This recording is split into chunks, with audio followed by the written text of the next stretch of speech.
I'm your fan, an active fan. Everything in me. I'm a trained evangelist also. A trained evangelist.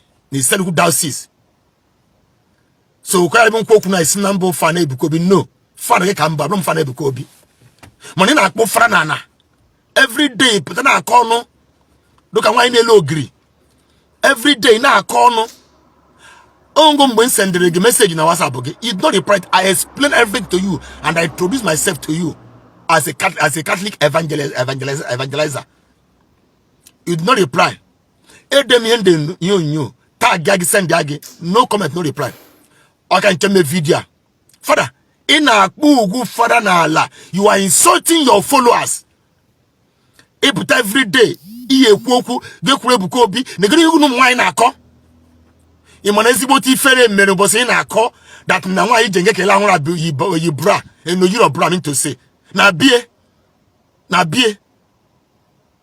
obro na woman na pap onye no bie yiro bra kedi me chebe nwa no that woman help regular overnight na kie can that woman help you again for you need to think before you talk that woman help roge e puta public you need to think before you talk. You are insulting the priesthood.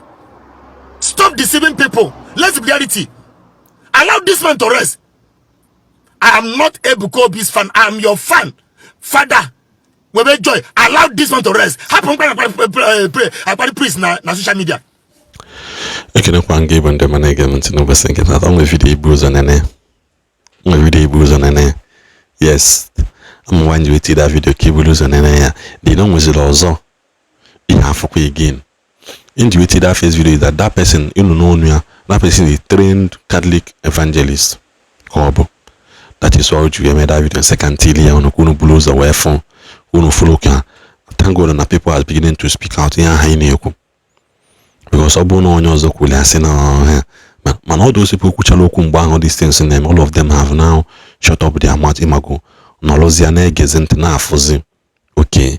Now they were actually wrong in doing this and that. This video kina kwadi nene ba na kita abokwa video.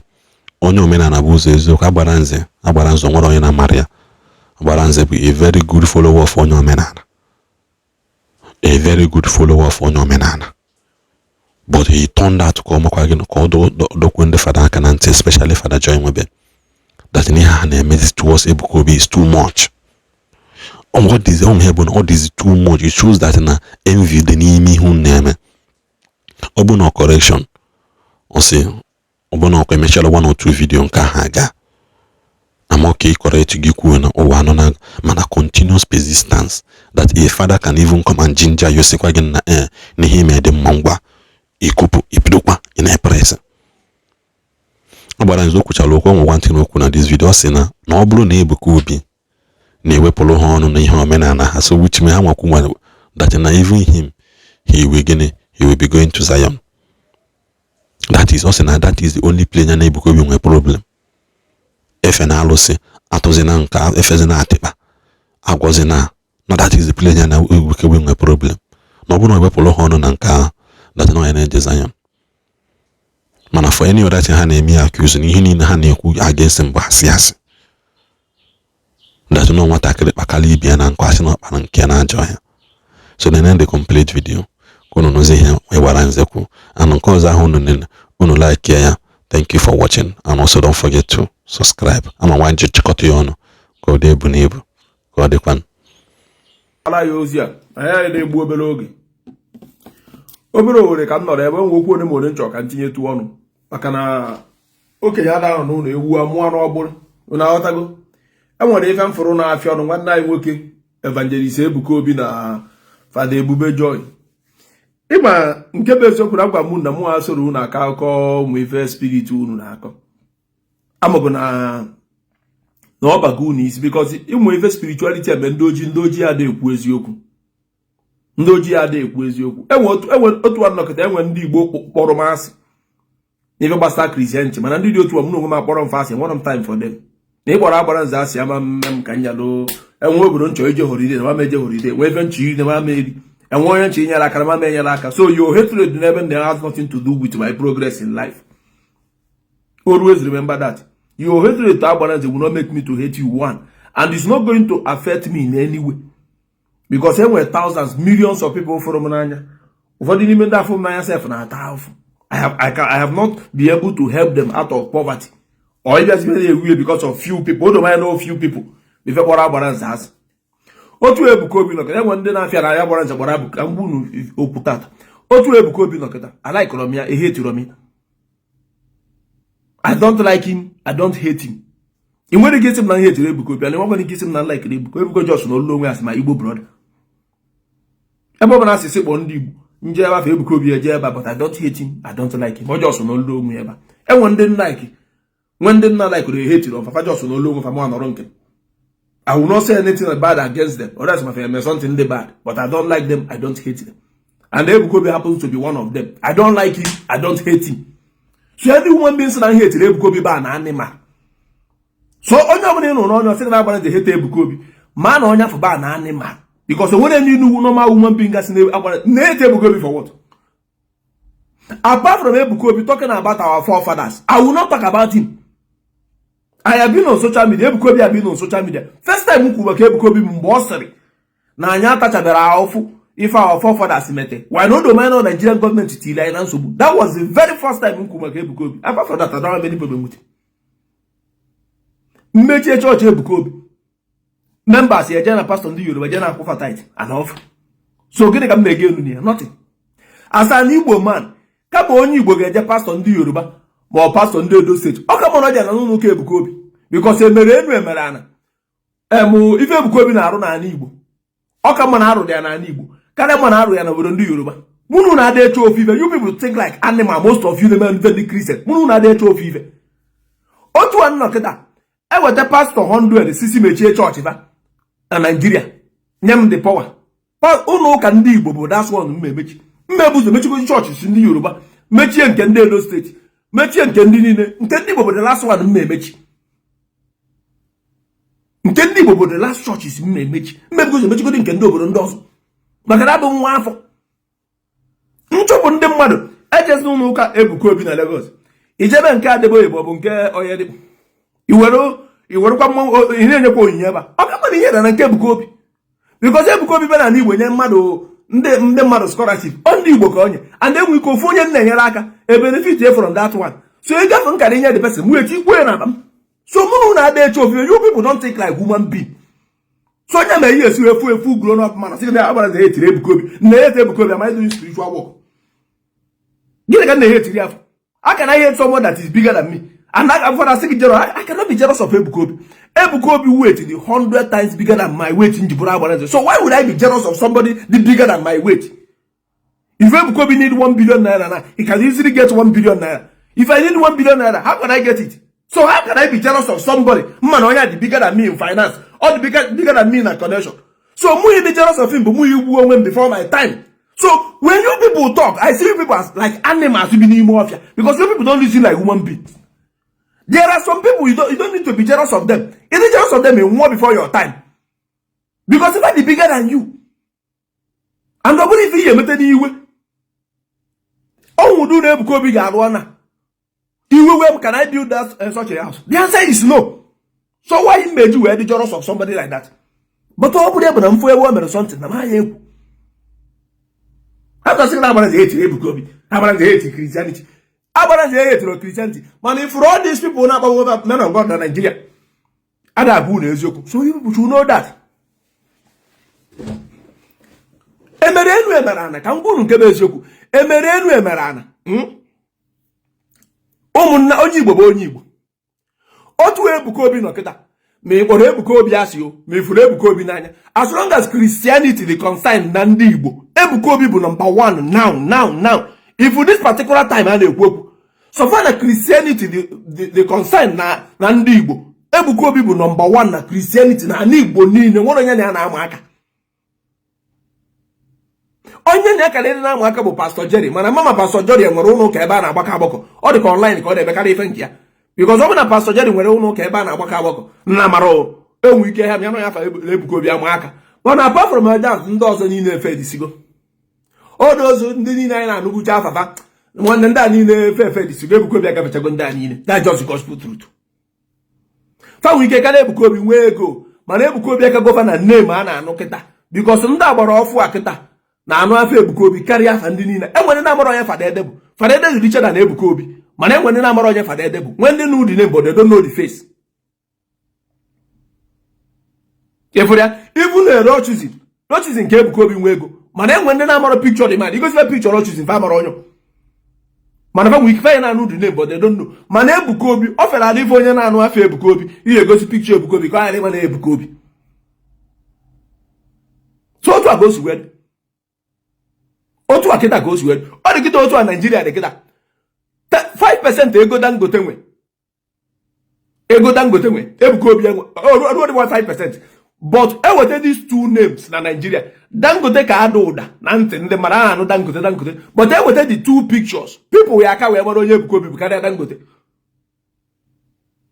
Ama mụ na ndị be na-ekwu iwepụta picture Ebuka Obi tii na Facebook wepụta picture Dangote tii na Facebook sị ndị mmadụ fada afa these two pictures anyị aka wee deta afa Ebuka Obi karịa afa Dangote.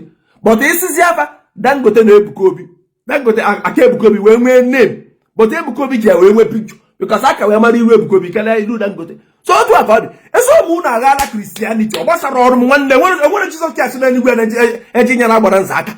I am suffering, I am struggling with my strength. So mụ na ada eme ife spirit mmedi wee bịa na-eme ife a. This Reverend Father ọ na-agafezi boundary this Reverend Father na-agafezi boundary. The reason mere this Reverend Father ji ka ji na-agba ya bụ na Reverend Father Ebuka Obi ama mkpụrụ nwe Ebuka Obi kpụrụgodo ya apụtakwa but ọ na-agafezi boundary. Even the man na fight is Ebuka Obi is too much. Ya chọọ ofu pastor ndị Yoruba fight ya like that ya na bụ Ebuka Obi aka. Ebuka Obi wepụ ọrụ n'ife gbasara our forefathers focus on na Bible na Jesus. Nwanne onye kwuo maka Ebuka Obi defend Ebuka Obi. Ebe mụ na Ebuka Obi na-enwe pepe mgbe ọ bụla ọ rapụ Nigerian gọọmenti bịa ka ọ bịa gwa m about our forefathers ọ mgbe a na-enwe m ezigbote iwe.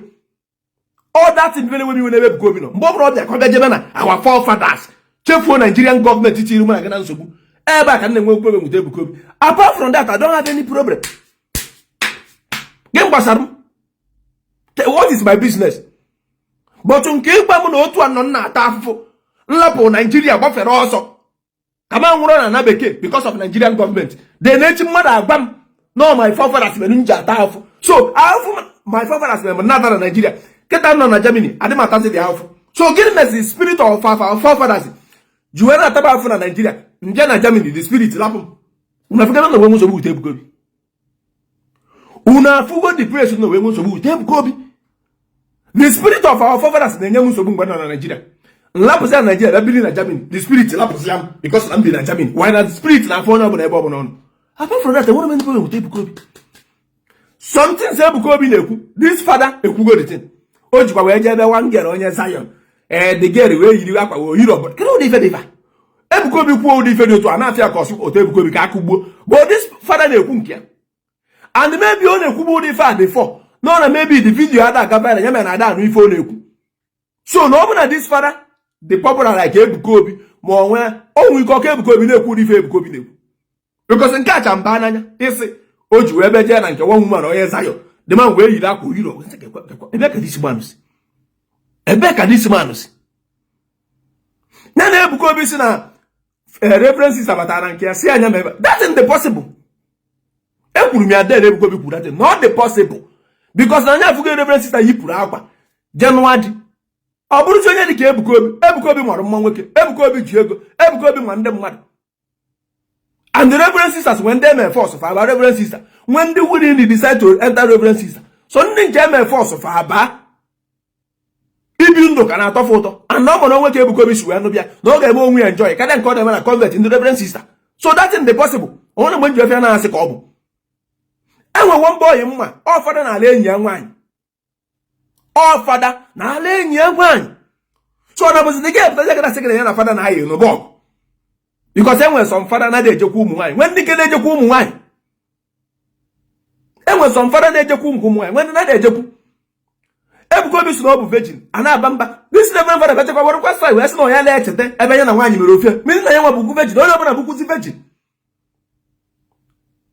onye na bukuzi veji mana mwe kweta kwa na Ebuka Obi bụ veji ndị Zion mwe kwa Ebuka Obi bụ ga ma na Ebuka Obi gba boy mgbe ọ na-azụ afịa mere ife nwa ọ Chukwu akpọzie ya ọ mana Chukwu ya abịa mgbe ọ pịara mpe esoro m unu kweta na Ebuka Obi bụ veji dawa na-ekwetọrọ m n'elu ụwa enwekwanụ m ike ikwete nwanne ya nwoke ejimia laikere nwaanyị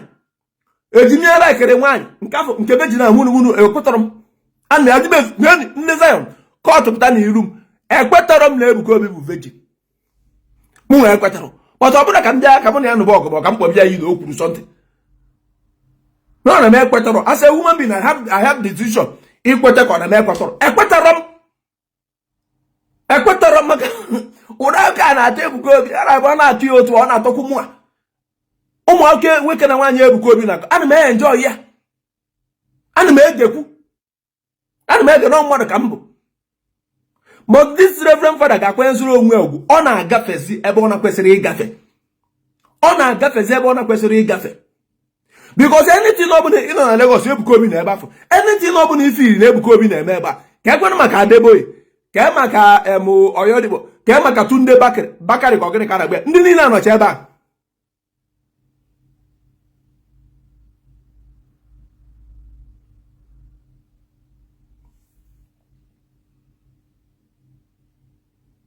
nke a no you never get the money and when if you na comment section about my problem and I'm not going to block you or even insult you back onye my mom to be a reverend father onye my mom to be a reverend father till today to nuna ka go Christianity dukwu na bem my own junior brother nwu for ala be a night na Catholic church so some of you see from a very wretched home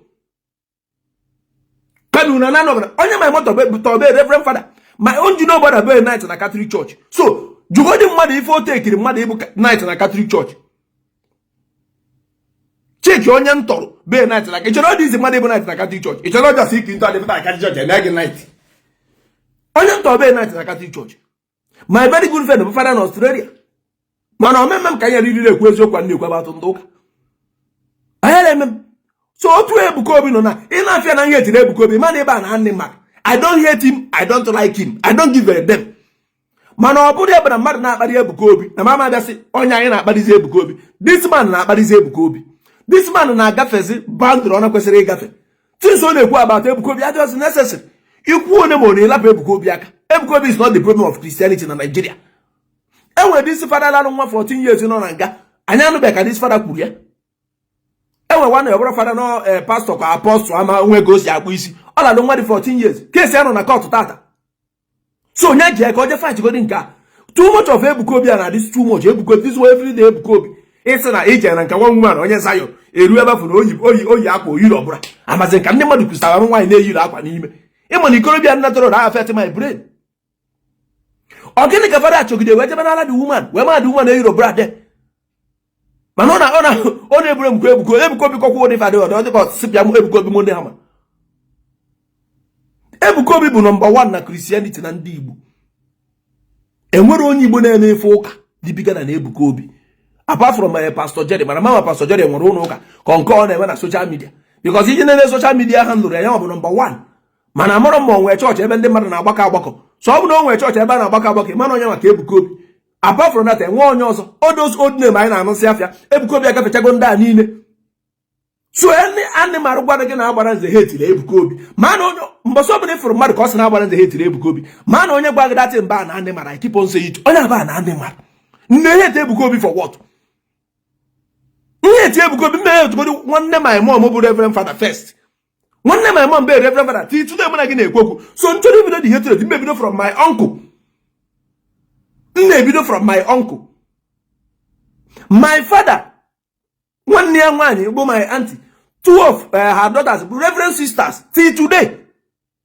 so nchọrọ ihe eti ndafụ mmebidogori from those ones because mmadụ arapụ ndị mụ na fa nọ n'ụlọ na-eme ofe ife je ihe etigbo onye nọ n'iro the only reason njekwu maka Ebuka Obi na social media bụ na Ebuka Obi gwara ndị mmadụ sịfa na anyị atachabara afụ ife our forefathers mete and odo mụ na gaghị nọ Nigerian government bụ our problem apart from that enwe foto jikọ mụ na Ebuka Obi unu ananụ Ebuka Obi na-eme efe ụka na Eko ọ karịa mma ife m chọrọ ịnụ na Ebuka Obi go private jet I will be very happy mma dị very happy mgbasị mmanụ na-Ebuka Obi enwe na private jet.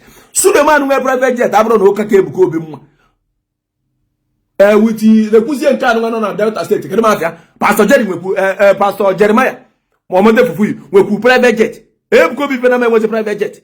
So that Pastor Mohammed Fufu, Ebuka Obi, I can. Man was like, yes, Ebuka Obi for what? What happened to the police? So come and so come up on the wild person. I never hate. Hate him for what reason? For what reason would I hate him? Because you're on a mere folk when my mom buffer.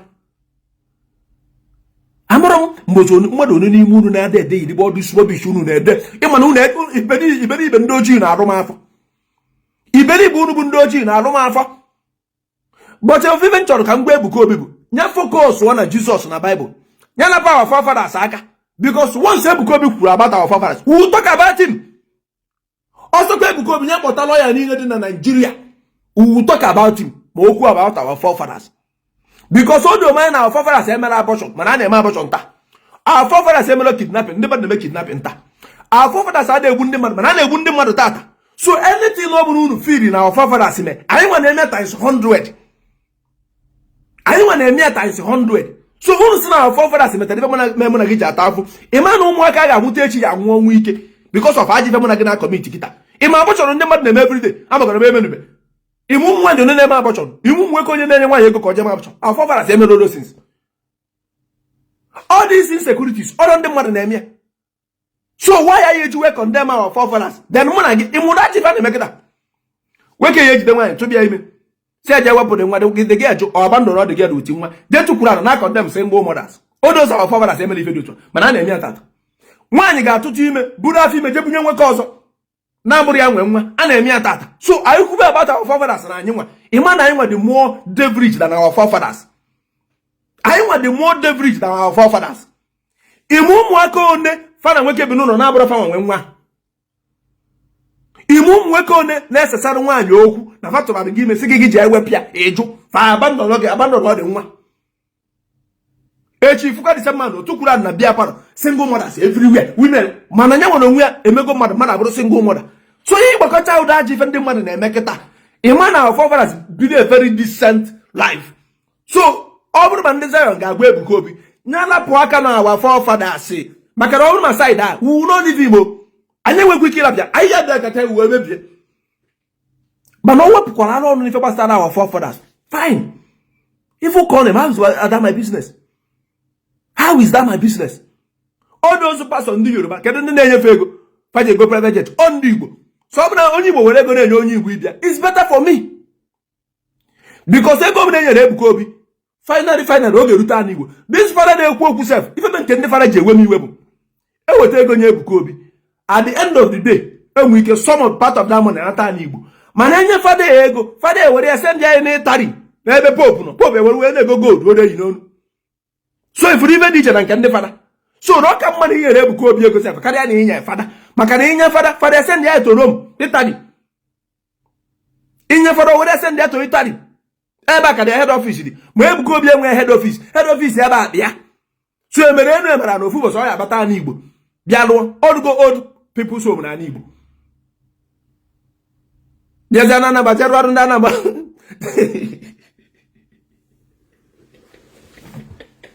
Hi! Ebuka Obi guy man. Ije ni Imo State. January ni Imo State old people's home. Jena number said say they chero 5,000 ndara. Ona bundara chira number said Ebuka. Bia ndị Zion ne nna number de Zion. Una na jukwa Ebuka Obi ajuju. Ogede be aruru una bụ ndara ba. Ro old people's home ni Imo State ebe osin. Ebe onye bi ka ọ na-agwachi. Jena number January una bụ ndara. So, as in Sorudo Wabajala, catch a wajaba.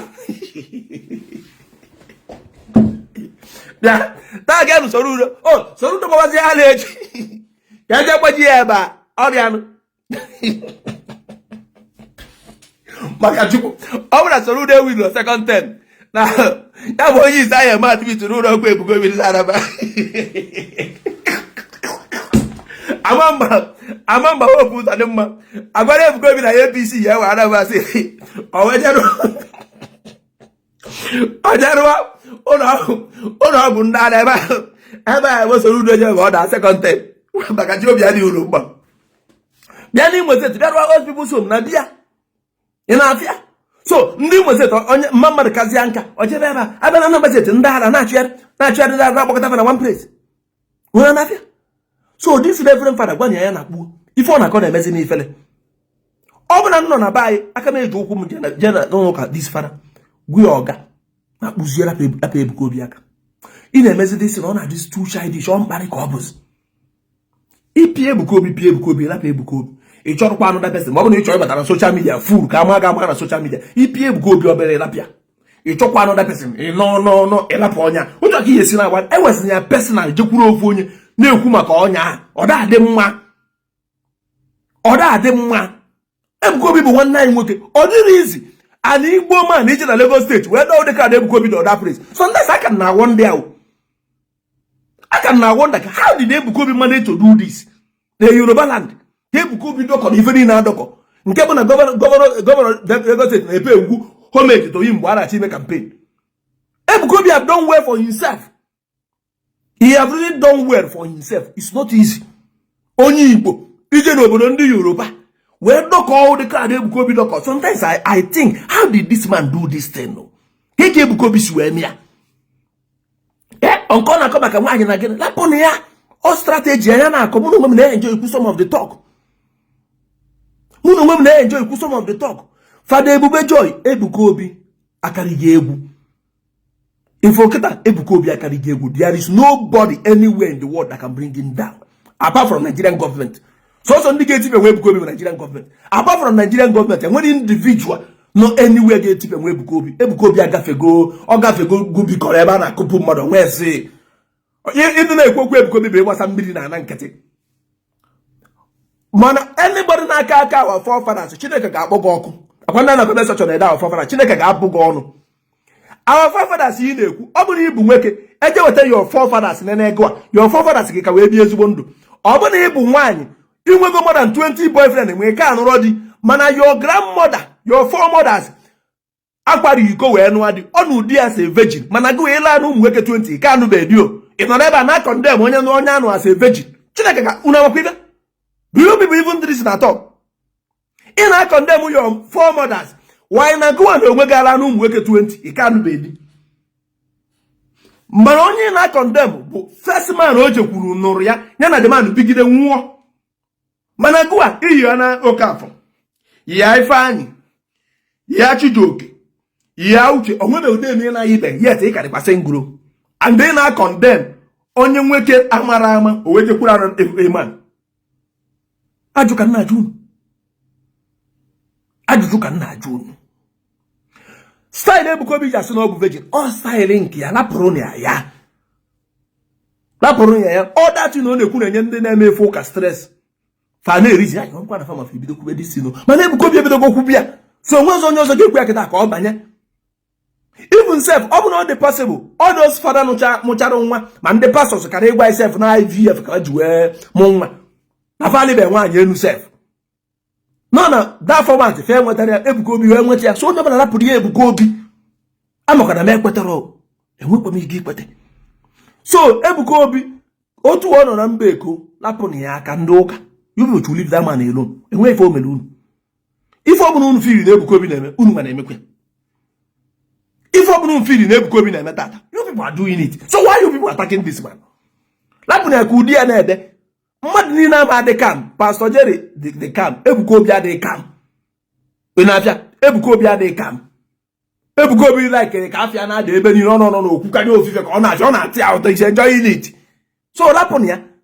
ọ ndị dị ka anyị nwa ga na-ekwu maka Ebuka Obi ọ bụrụ ndị na-eme efe ụka ị na-ekwu maka Obi gịnị ka ọ mere asị Christian gwa onwe gị ibe Christian gịnị ka Ebuka Obi kọmechizi na Ebuka Obi si na sista batara na nke ya si ya na ọ bụ na ọ ga-ekweta ka o yipụ akwa ababa mba gị nwa bụ fada isi na sista bịara na ije na nke onye woman na onye Zion i wee rụzie ebe a dị woman wee yiri akwa Yoruba kedu ụdị okwu dị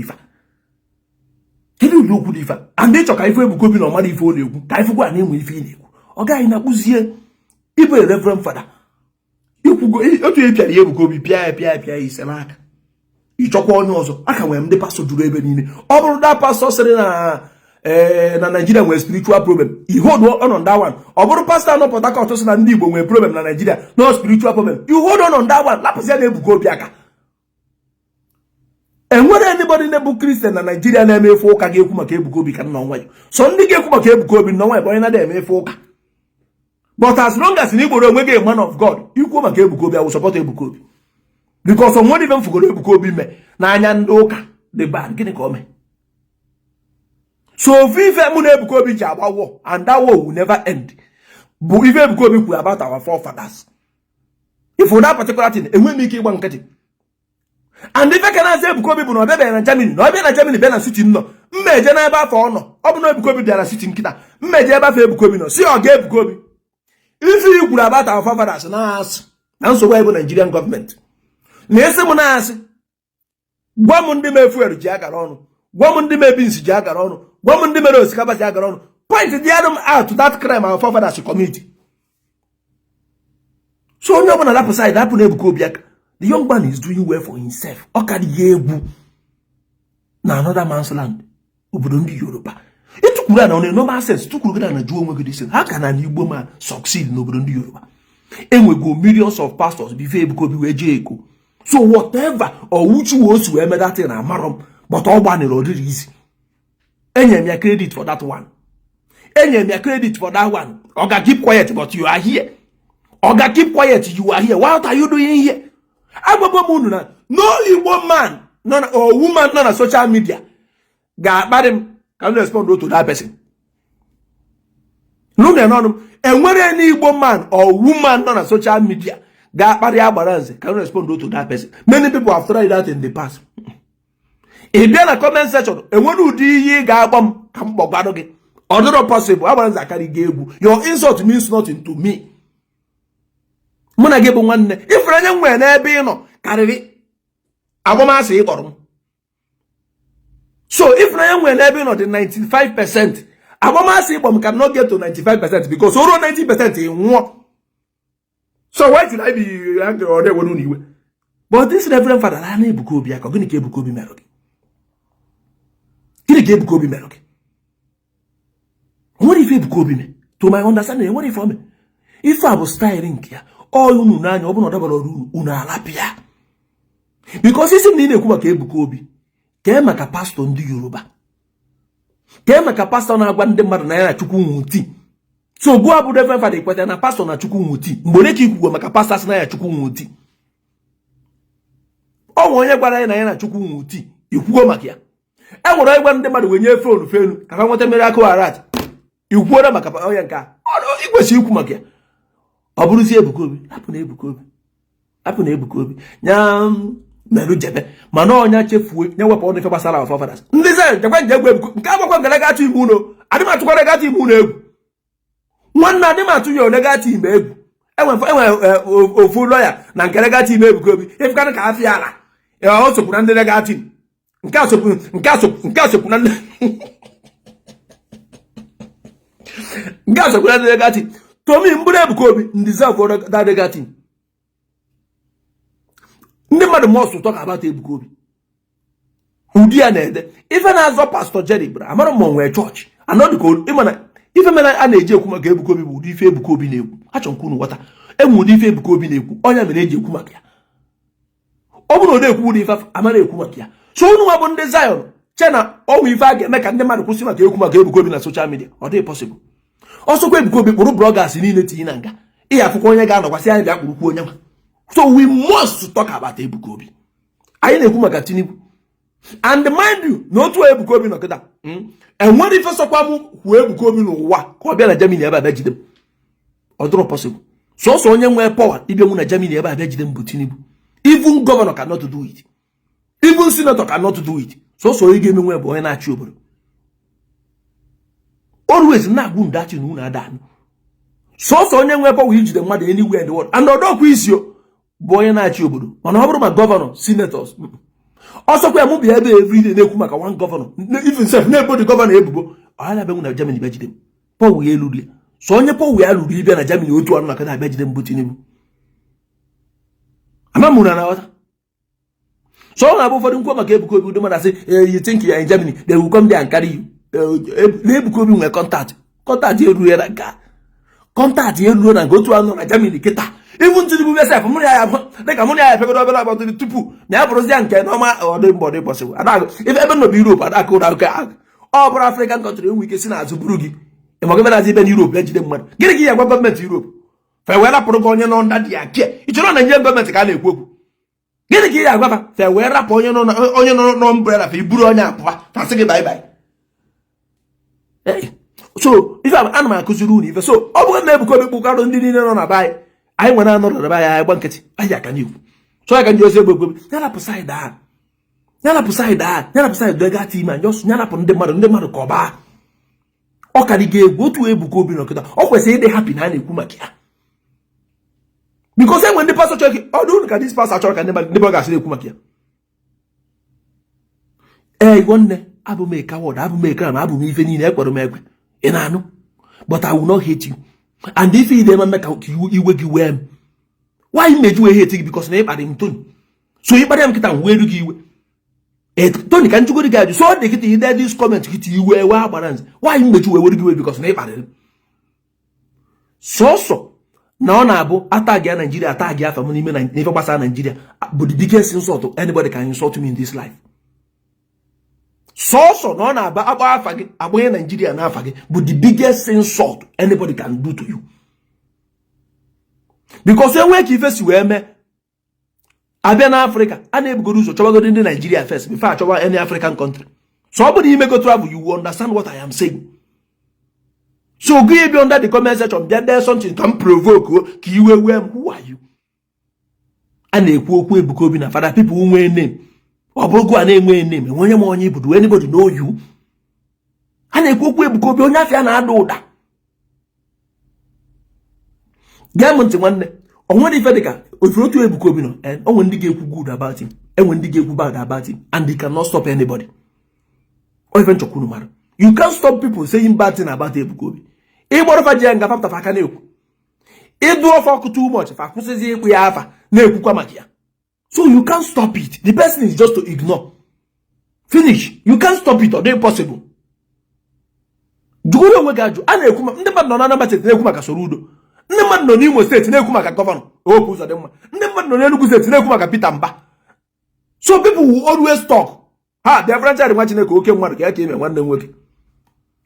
Enwere ife megide n'elu ụwa ka akwụsị ikwu maka mmadụ ọ dị possible. People will talk.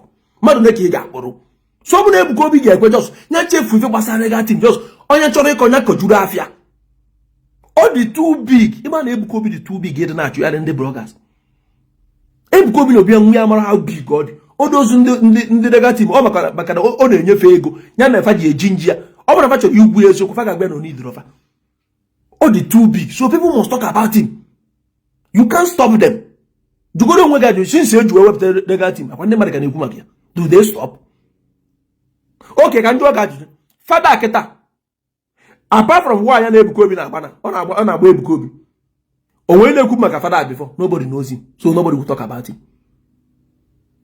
Nobody knows him, nobody will talk about him. People will always talk about you when they know you. So Ebuka Obi akari egwu so people will talk about him.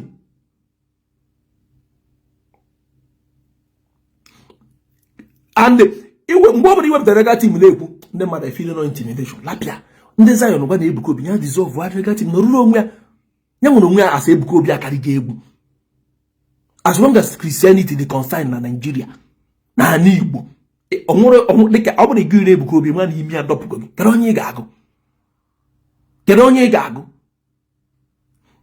enwere onye gasị na ogene bere Ebuka Obi ọ bụ na ị gara ebe ndị mmadụ na-agba egwu because abịa na Nigeria niile enwere ndị na-apịa egwu n'ụlọ ụka ruo ka egwu a na-apịa na Zion ọmụ akwụrụ ya enwere n'ụlọ ụka a na-agụ egwu na Nigeria ruo ka egwu a na-agụ na Zion. Egwu a na-agụ na Zion bụ nọmba 1. Egwu a na-agụ na Zion bụ nọmba 1 na egwu niile a na-agụ a na-apịa egwu na Zion. Amaghị ebe Ebuka Obi si ọgbata ndị egwu mana fa na-apịa egwu fa na-azị ife ndị Zion mba fa na-apịa egwu so abịacha na nke ọ na-ekwu ife gbasara nwaanyị kedu ka o si eme gị ya kedu ka o sikwa eme nka kedu ka o sikwa eme nka ọ na-atọkwu m ụtọ ana m egekwu amakọrọ ọzọrọ nwa bikọs ụmụazị na ebe a mana ana m egekwa ndụ mbụ ikwu eziokwu Because I one thing one woman complained with that time. Na di ada mi on, na di ada men kan dem bada na amwam. That one no into pain. That thing they wute that woman. That thing they wute that woman. So people must talk about Ebuka Obi. If they don't talk about even open Ibe Zionite, and then come again Ebuka Obi, you want to man your brain at that war. A man your brain at that war. Joe Wagajo, open Ebuka Obi boy, nobody. Will people talk about him? People will not talk about him. All because only a name. So people must talk about him. And the reason Ebuka Obi a better can go design can go one thing that. The reason Ebuka Obi a better anima on Lagos State. So Obuna Eburi Ebuka Obi, I should not be among the people as when you go to Ebuka Obi in Lagos State. Or Abu, if I don't do Yoruba to bury him, not to me. Because Mburi member say Ebuka Obi facing a Zion Pota. Fejeba na nke Adeboye, mojeba na nke Yerebo, mojeba na nke Tunde Bakari. Did you see the problem there? So come on and lap of a corner na nke Ebuka Obi. No, if you want to evangelist Ebuka Obi, you will put on our forefathers no honor.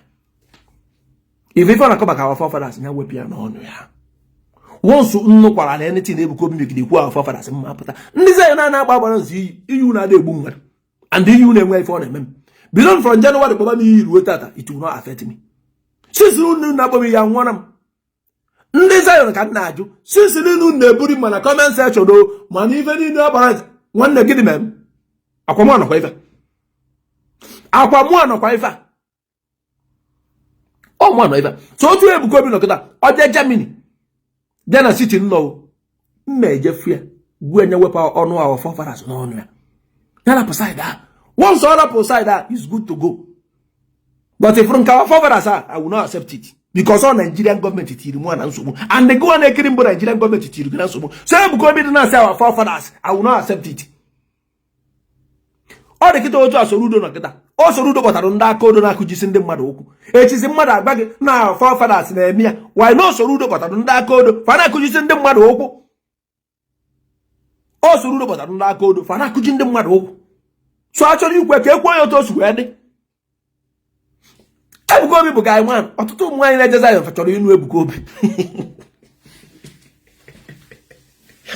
ọtụtụ ndị na-eje Zion chọrọ inu Ebuka Obi because inu Ebuka Obi your future adịgo secure ọgwụkwọ na mbụ nwaanyị na mma anụ ya that's just the gospel truth mbụ nwaanyị mma anụ Ebuka Obi ego dị too much connection dị too much eji afọ anyị isi apụta m wee taa afọ efere nwanne nwoke mgbe ọ na-agbado onwe egwu ọ na-ata atọ Ebuka Obi enweghị nụ nwa onye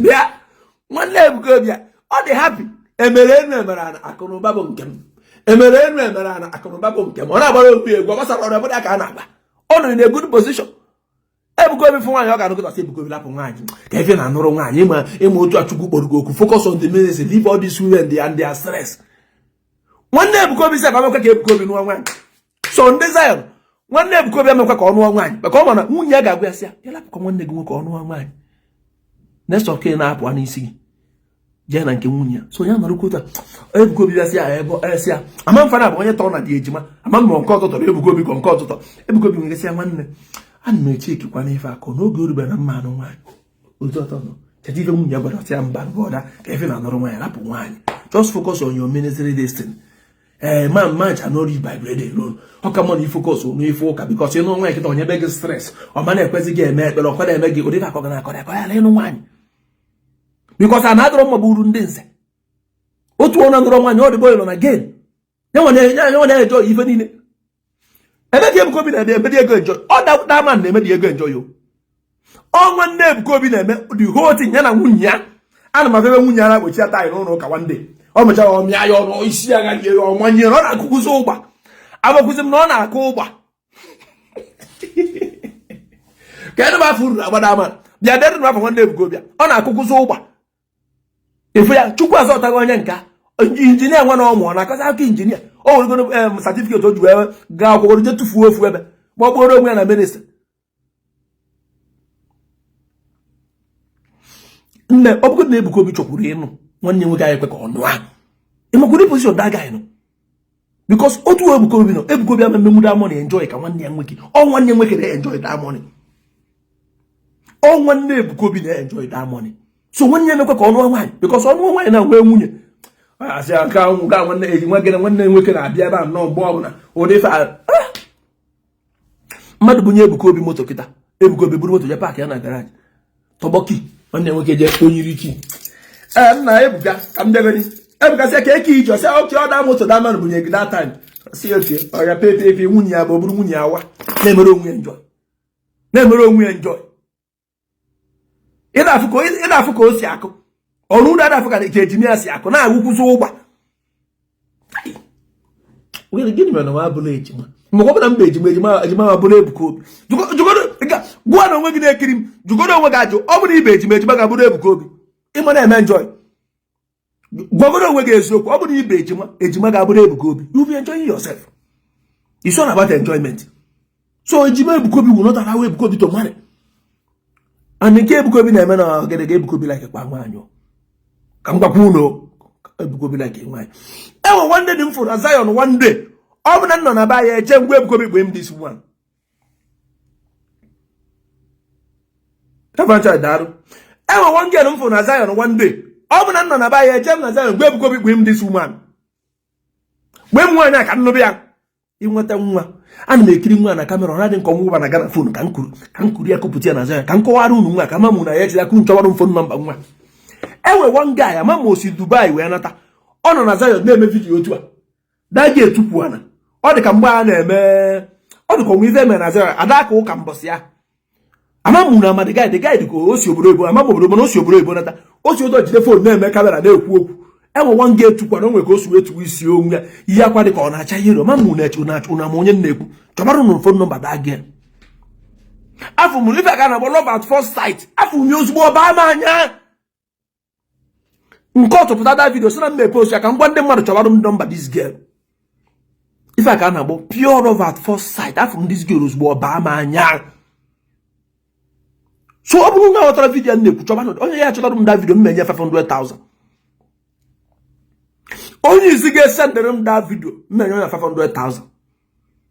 I need him that video because I need him that anabo nnọkọ picture kwada again. Uyi ife dị ka ọ na-acha akwa ire onwe gosi wetu isi onwe ya n'eche. Enwe ife mechara dep mmiri zoro ebe a pụtacha pọtọpọtọ ndị mmadụ edi na-erucha n'elu oche etinyecha ebe ka ụmụ kerekere tent. Ị na-ahapụ ya nọmba Igbo onye na-ekwu. The boy shi otu a wee nte phone. Na-akọ ndị mmadụ asị emekana vidio ọrụ phone a na-agagharị. Mgbe fụ dị nwa nna akpa gị. Una masiku na nwodo to na Ebuka Obi ọrụ mmadụ ka ọrụ nweke ka ọ. Ọ sipu na ọtata na ụtụ na arụ ya dị ereji. Ebuka Obi bịa gwakwa anyị na ọtata n'ụtụtụ na amụ ya da akwụ ọtọ. Ebuka Obi bịa gwakwa anyị nke a taa iwe man Igbo onye Igbo. Ebuka Obi anya arịsịra. Ebuka Obi bịa gba anyị sị anyị na ịtata n'ụtụtụ asị man onye Igbo dị gara na amụ ga da akwụ ọtọ n'ụtụ. Ebuka come and tell us. Bịa gwa anyị. Unu eche na amụ nwoke ịkwụ ọtọ n'ụtụ ka ọ were anyụ mamịrị. Ọ bụrụ ka ọ were wee nyụọ mamịrị, ka ọ were gwa ọsọ. Oke esi wee mebịa. So ndụ mbụ igwu unu nke bụ eziokwu. So Ebuka Obi bịa gwazi anyị na oke omenubịa ya na ọtata n'ụtụ enweghị ife na-eme. Ajụjụ ka nna ajụ unu ndị mmadụ. Mana gwanụ fada ya rapụ Ebuka Obi aka. Enweghị onye ngwa ka ọ sendịarụ nọmba fada. Achọrọ m ikpe ngwa ya rapụ Ebuka Obi aka. Bayara pe Ebuka Obi aka. Enwe ka esi agwa mmadụ okwu. Ịgwa mmadụ gwa mmadụ elapụ ọnya. Because onwere ife ya sị na Ebuka Obi commit go. Ga-eme ka hapụtazi ya nnọọ ka ejide adọka ya. Enwebe something na ya sị na commit go. Apart from ife o kwuru about our forefathers. Nke a ka na-agbadigo n'ime isi. Nke o kwuru about our forefathers ka na-agbadi n'ime isi. Because o do onwe ya nọ ndị isi ya bụ ogbu isi ogbo na-achị Nigeria. Tiri gị na nsogbu. Tiri m na nsogbu. Gagabo your brother is a virgin priest. Get this maru. Ono boy. Ono je primary school. Ono je secondary school. Na say him go jimaru. Kedo bu virgin unu ama unu genocide na enwe mi ki ikwe. No nwa ni na aju unu amako Ebuka no in control of Ivedeka. About 3 million women. Beautiful women. Oh.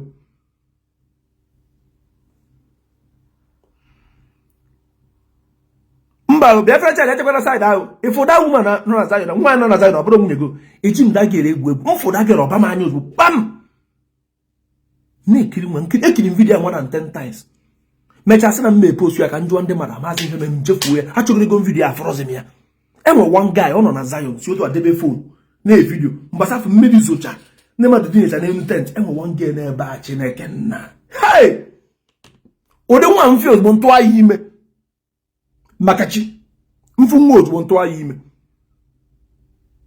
ọ ga-abụ obogodo na ọ sọrọ ọma anụ m nwa ejikọrọ mụ na ya nwerezie na-abịa afụ nwa na-afụkwu ya osigoro na ọma anụ m ntụ anyị ime onye send arụ nọmba gị 500,000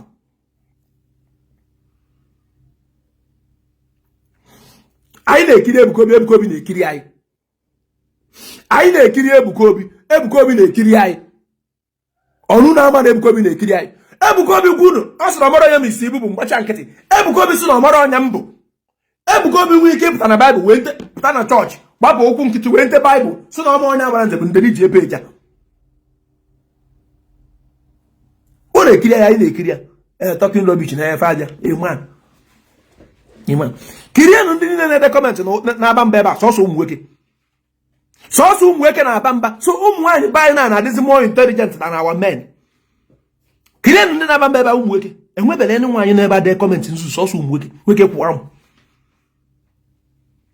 mba bịa fanja na-enwekwa m ike rapụrụ gị gị nwunye m kirienụ ndị na-ede kọmentị na-aba mba ebe a sọsọ ụmụ nwoke sọsọ ụmụ nwoke na-aba mba ụmụ nwoke ọ bụrụkwa nwaanyị ụmụ nwoke na-abazi mba ụmụ nwoke enwe 2 million nye gị 2 million kelego meji wee kwụ ụgwọ isi dị gị you are talking trash wee ka nọ ebe you are talking trash ka nọ ebe Emmanuel ifele megbuo gị man na-akpọ iyi kirie na ụmụ nwoke na-akpọzi iyi karịa ụmụ nwaanyị you are talking trash Ebuka Obi abụ virgin Chineke gbaa gị ọkụ you are talking trash na ya nwoke ị na-agbọ iyi ụmụ nwaanyị adakpọ iyi ụmụ nwoke na-akpọzi iyi ụmụ nwoke na-akpọ iyi enwebe one single comment nwaanyị kpọrọ iyi ebe all men na-akpọ iyi echi mmadụ apụta sị m women of this generation na-ekirifa ọ na-abụ naanị odozmen na-ekwu dachi na ọ na-ewe m iwe ya nke edezi ka ọ wee bụrụ go and sit down na my page ka m na-eji sit down oge kịta ka ndị alabatabazi mgbanụ you are welcome, you people are welcome to the page. Onye anyị na-ekwu maka ebe evangelist Ebuka Obi, our brother, our own brother, ka ndị mmadụ rapụrụ anyị ya aka ụdị a na-ede ọnwụ na-aza na ude mmadụ na-ede ude Ebuka Obi na-ede adị m na-efe ụka mana afọ Ebuka Obi na-ada ụda and nobody can take it away from him. Nobody. Ndị fada niile nọ na Nigeria gbakogodo anụ, they can't take that grace away from him. Onye Igbo ije na Lagos State wee je dọkọ ndị n'ime makwode ka nna ebe a imegide gọvanọ Lagos State ipe ime homage ọkarịga egwu ọdọrọ fecha ịma enwe pastọ ndị Yoruba bụ ndị Lagos State gọvanọ enwe ike ije na nketa okoko Emmanuel Ifele megbuo oge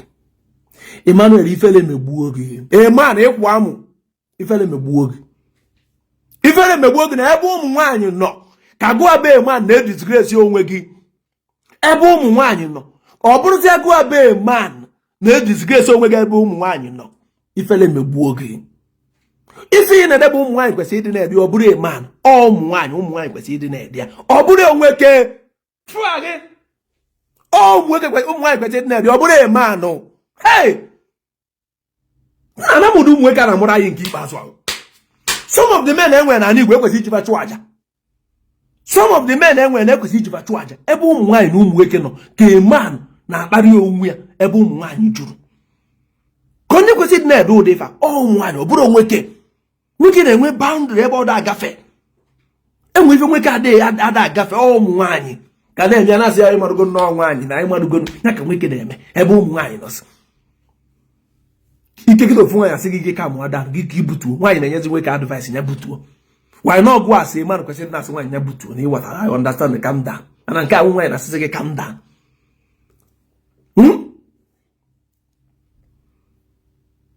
gaa na m ntị fada nke asị ga onye ma fada ya bụ fada ya rapụ Ebuka Obi aka ọ na-enwe m iwe ifu ebe ndị gboro onwe na-eme ife ụka na-ekwu maka Ebuka Obi you always get me angry. Because all the while they were pastors. They too much. But those people are the Kumakata. So, if Mbobani na attack is also only Igbo Ibegi, I don't like here. I don't like only Igbo na attack is also only Igbo Ibia. That in Ebuka Obi name, Ndozo name ya. So you won't make Ebuka Obi, you won't make Ndozo. But if focus just also Ebuka Obi, you're throwing good. And Igbo don't get one of God. Anyway, with this pastor on Port Harcourt now, I'm a for this man, say na they hate in Igbo na Nigeria, but na Chukwu gwara ya ka o beru ndi Igbo na the thing this spiritual. From that thing you will wear all the pastor that this man question na attack.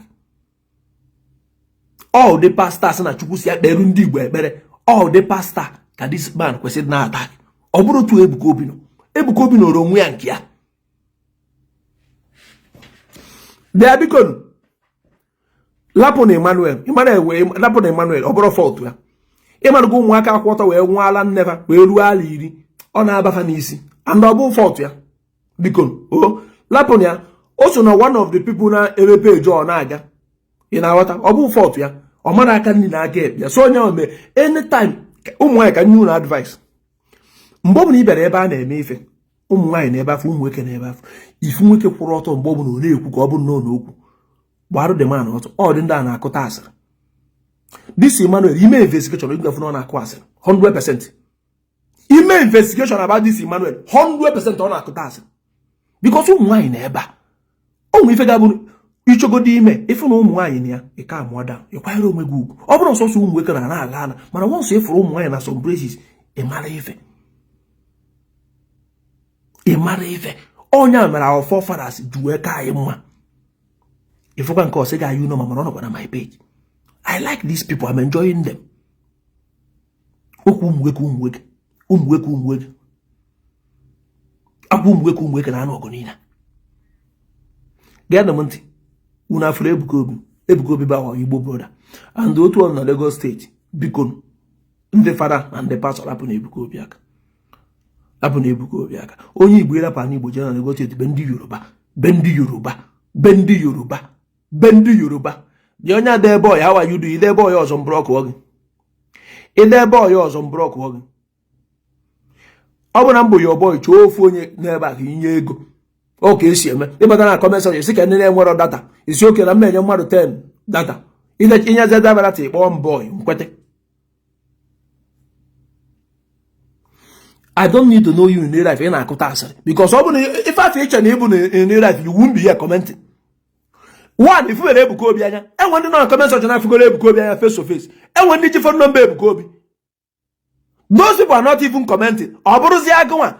Emmanuel go see picture gị Ebuka Obi say, can make give away 1 million kita. Emmanuel, you go see picture gị Ebuka Obi say, make give away 1 million.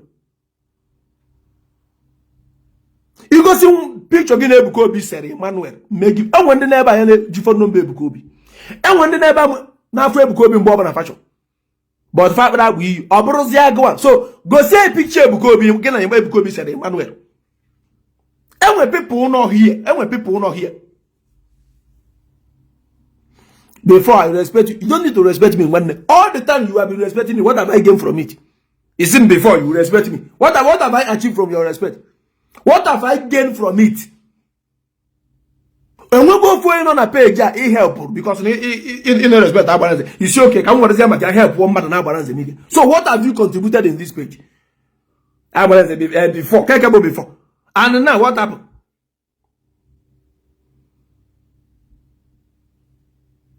Emmanuel, go see picture again. Ebuka Obi say make give away 1 million because every one of my followers, Ebuka Obi of my and on of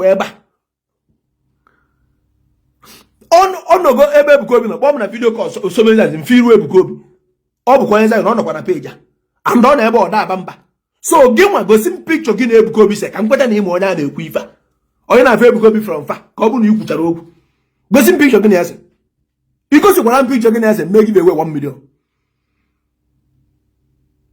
You can't so you don't know Ebuka Obi jana gbuo na ego ga attention of my go and sleep.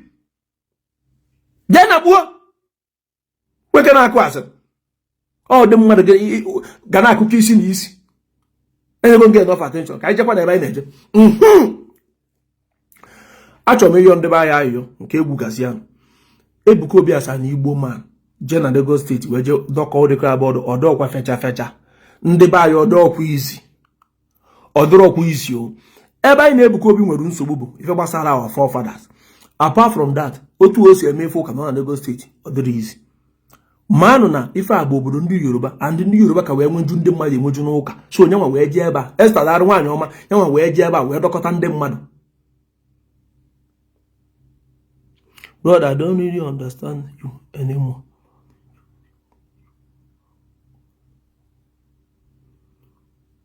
Nwanne gee m ntị. Ọ bụrụ na ndị politicians na-use our churches, yes, ife kwuru bụ eziokwu. But ọ bụrụ sọsọ Ebuka Obi. So ọ na-adị mma achọrọ ikwufe ekwuo general da ma ịkpọpụta ofu onye na-ekwu maka ọnya. Ndị politicians na-use ka efe ihe ekwu maka data nwoke ndị Yoruba. Gụwa na onwegide kọmentị a ka njugodi gị ajụ nwoke ndị Yoruba mgbe Jonathan na-achị kpọpụtara ndị mmadụ mee demonstration o ruo mgbe Tinubu na-asị ọ sị na Nigeria nwere spiritual problem. So o nwebeghị ụdị ife sọrọ Ebuka Obi mee na Nigeria to compare that man. That man sịrị mgbe Jonathan na-apụta kpọpụta ndị mmadụ eme demonstration o ruo mgbe Tinubu na-achịsị ọ sị na Nigeria nwere spiritual problem. Enwere ife Ebuka Obi mego ụgbọ na Nigeria to compare ife that man mee.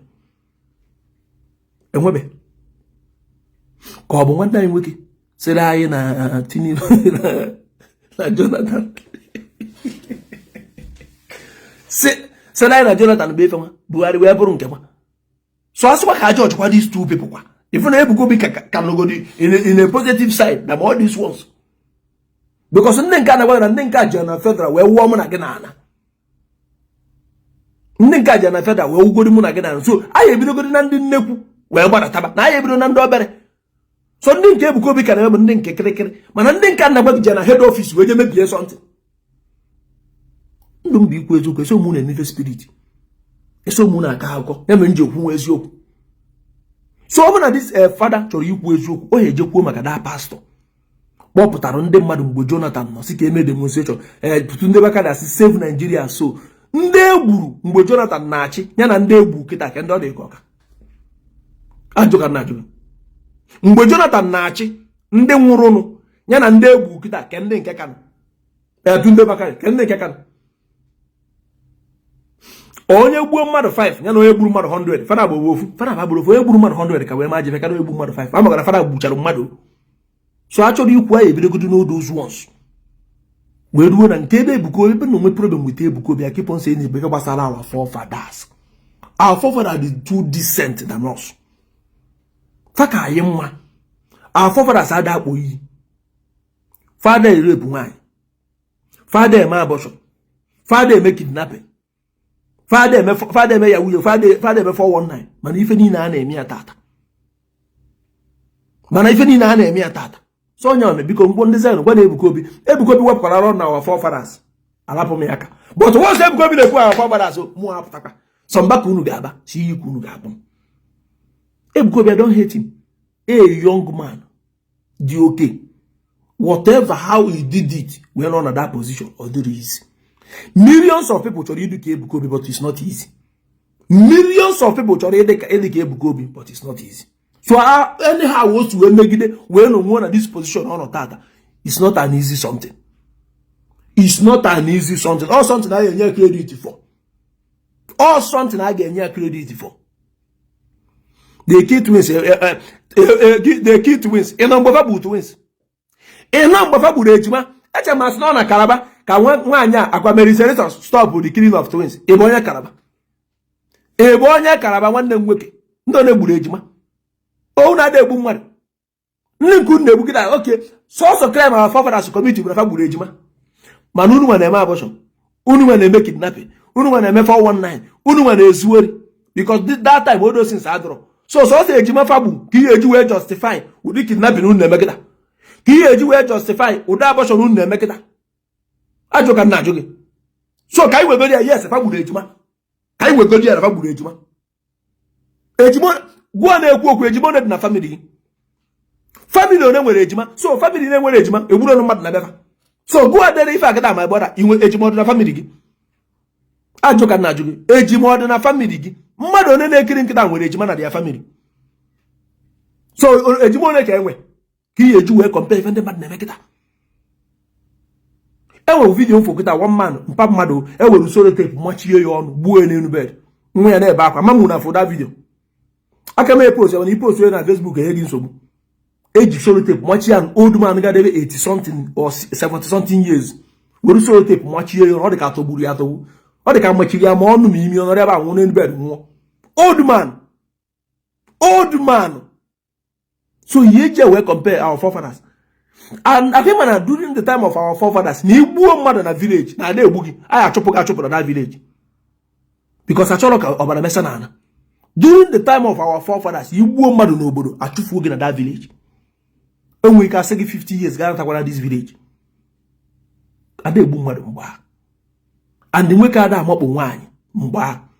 And duto na anụ nwaanyị virgin nwere tụbara mmadụ ime si eje ewepịa. So ịgbakọcha ife niile fena disi ka anyị mma. Mana tata ihe afụ nwoke ojokwuru nwaanyị dị ga-asị achọkwanụ m ime ife achọrọ m ka ọ bụrụ di mma anụ ka mụ na ya eme ife ọ sị ya na mma anụ gị ya mma emekwa nke afụrụ gị n'anya ole ya dị this virgin dị at the end of the day ọ dọmpụ adịghị ụmụ nwoke na-eme ya and they na compare our forefathers mana our forefathers emere ya ime ụmụ nwoke onye tụbago single mothers niile a na-ekwu ịchọ na ọfa niile dị bad enwe ndị bụ na nwoke tụba afọ ime abandon ọfa na afọ ime ịtụba nwaanyị ime si aja ewepụ ọsị gị mara egwu na-atụ ya na onwe ike ịnwụ ịkwụsị igwe na fon chenji nọmba echiri gị arụmụzi ya nwụ na-ekugharị nwa afọ dị gị asị single mother asị na ọ na-anya iyi enye mana onwe ike tụbara ime rapụrụ ya nwa gbafere mgbe anyị pere mpe odo mụ na gị anya na ịtụba nwaanyị ime na very big problem even market self so many people na-edina ya so idina ya nwaanyị tụbara ime nwaanyị ataba afọ wuti nwa ị na-akparịkwa single mother sị dị ime nwaanyị na ọgwụ atụbara mmadụ ime odo single mothers ọfa nwe mere onwe fa single mothers o nwe so ụmụ nwoke mere fa single mother nwe ndị bụ iberibe fa mere fa single mother but during our time of our forefathers nwere fere ka single mother anụ dị na nwunye aga ga-ebigidetere anwụọ nwere fere ka anụgide mee divorce sebe mee eri ife a na-eme eri mana tata a na-eme pastor Chris nke a na-eye isi ya kwa ọnụ ụmụ nwaanyị ịtọ ka ụmụ nwaanyị na-abụ mana ọ divorce go nwunye ya so why you people talking about our forefathers na fa gịnị ka fa mee far the more intelligent than me and you. Far the more mature than me and you. Can I be able to this work our forefathers? You will keep up. Only if I discover what. What I can now name to go to. Find a jail with aqua. Is tinha the what I can use your post. When I go when time. Go go the wolf if I'm gonna give up there no work at this present life. I'm gonna give you a moral. Only white chopper. And what any skill I wept. Our forefathers Giacafa. Ite kpụta ite fa ji esi nri fanwa ji akaba wee lụta mma fanwa ji akaba wee lụta ụlọ ebe fa na-ebi kedu otu esi alụ ụlọ mgbe akụ ekwe n'obodo eje rụara ofu onye arụchara ofu onye nke ọzọ kwakọta material eje rụara ya achọrọ iji ugbo mgbe mkpọkọrọ my friends eje rụọ ọrụ n'ugbo nna m eruo next week eje rụọ ọrụ n'ugbo ọnya envy adịrọ jealous adịrọ everything na-aga normal so ka ife eji wee compare ụdị wicked life mụ na gị na-ebi tata ụdị bitterness dị n'ime mụ na gị. So what happened to our forefathers? Family their own ndo. No na government yasara everything. Eba kamu na Ebuka Obi na we problem. So gbasara our forefathers. Nyala side. You should leave that side there. All up on that side, I don't have any problem with him. First video menebe gbasara Ebuka Obi na 2021. Mbo osere na anya tachabela afu if our forefathers mete. We for the video. We make video we see amba. No Nigerian government tili anyị na nsogbu na ọ bụrụ our forefathers bịa for insult on desire. Hey! Nne comment ọsọ gịnị na-eme nsị mba ka nyekwa ndị a ka o si wee dịrị mụ anyefa fenye m nyefa fenye m nyefa fenye m nyefa fenye m akwa ka mụ na bana duwe tata ọ bụkwa apart from that one fairness and one desire akwa that problem our forefathers aka mụ na fa na duwe tata and I'm not going to give up.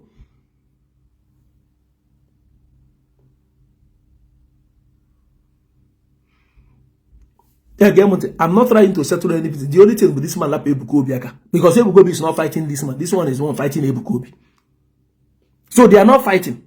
This man when I fight Ebuka Obi are not fighting him. And don't fight go too much.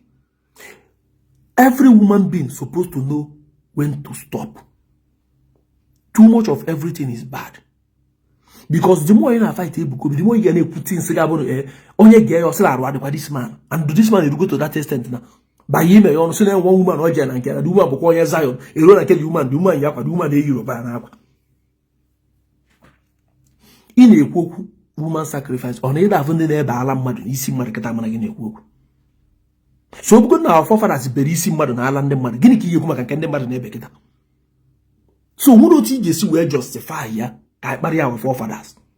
Over our forefathers in the woman sacrifice. Can I make a busy Madalan de Madame on the Marketa, call over the Nebia.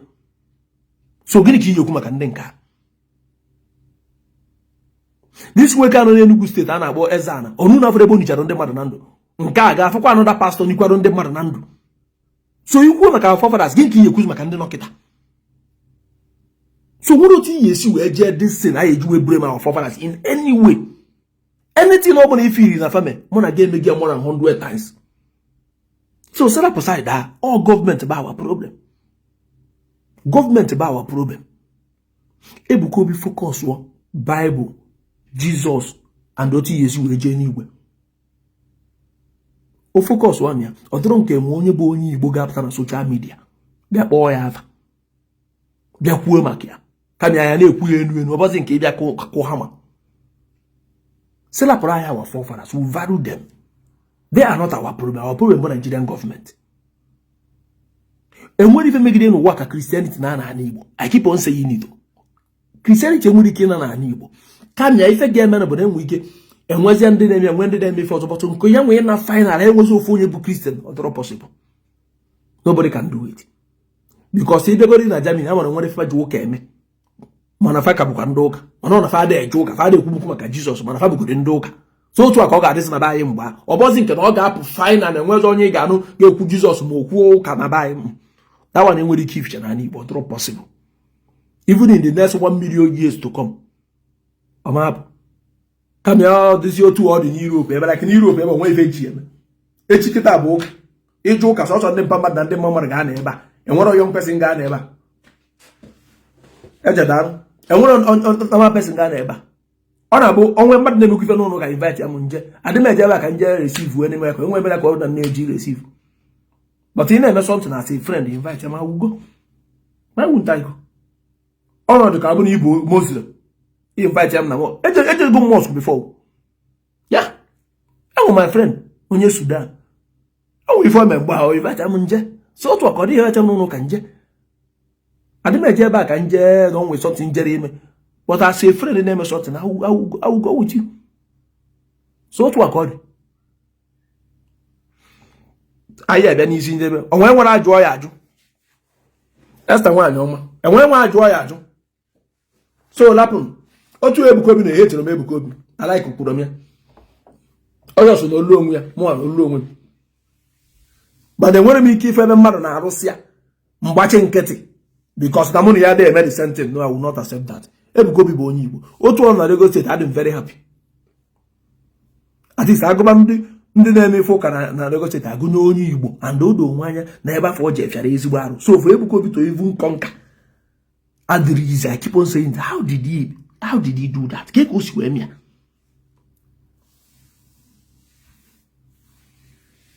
When the one aka akọ heaven ebe anwa ebe n'igwe.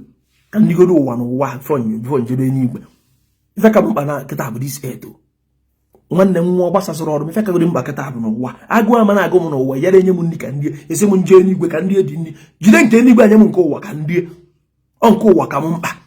Even self Bible there ya gị nwa the best wine. Iri the best nri.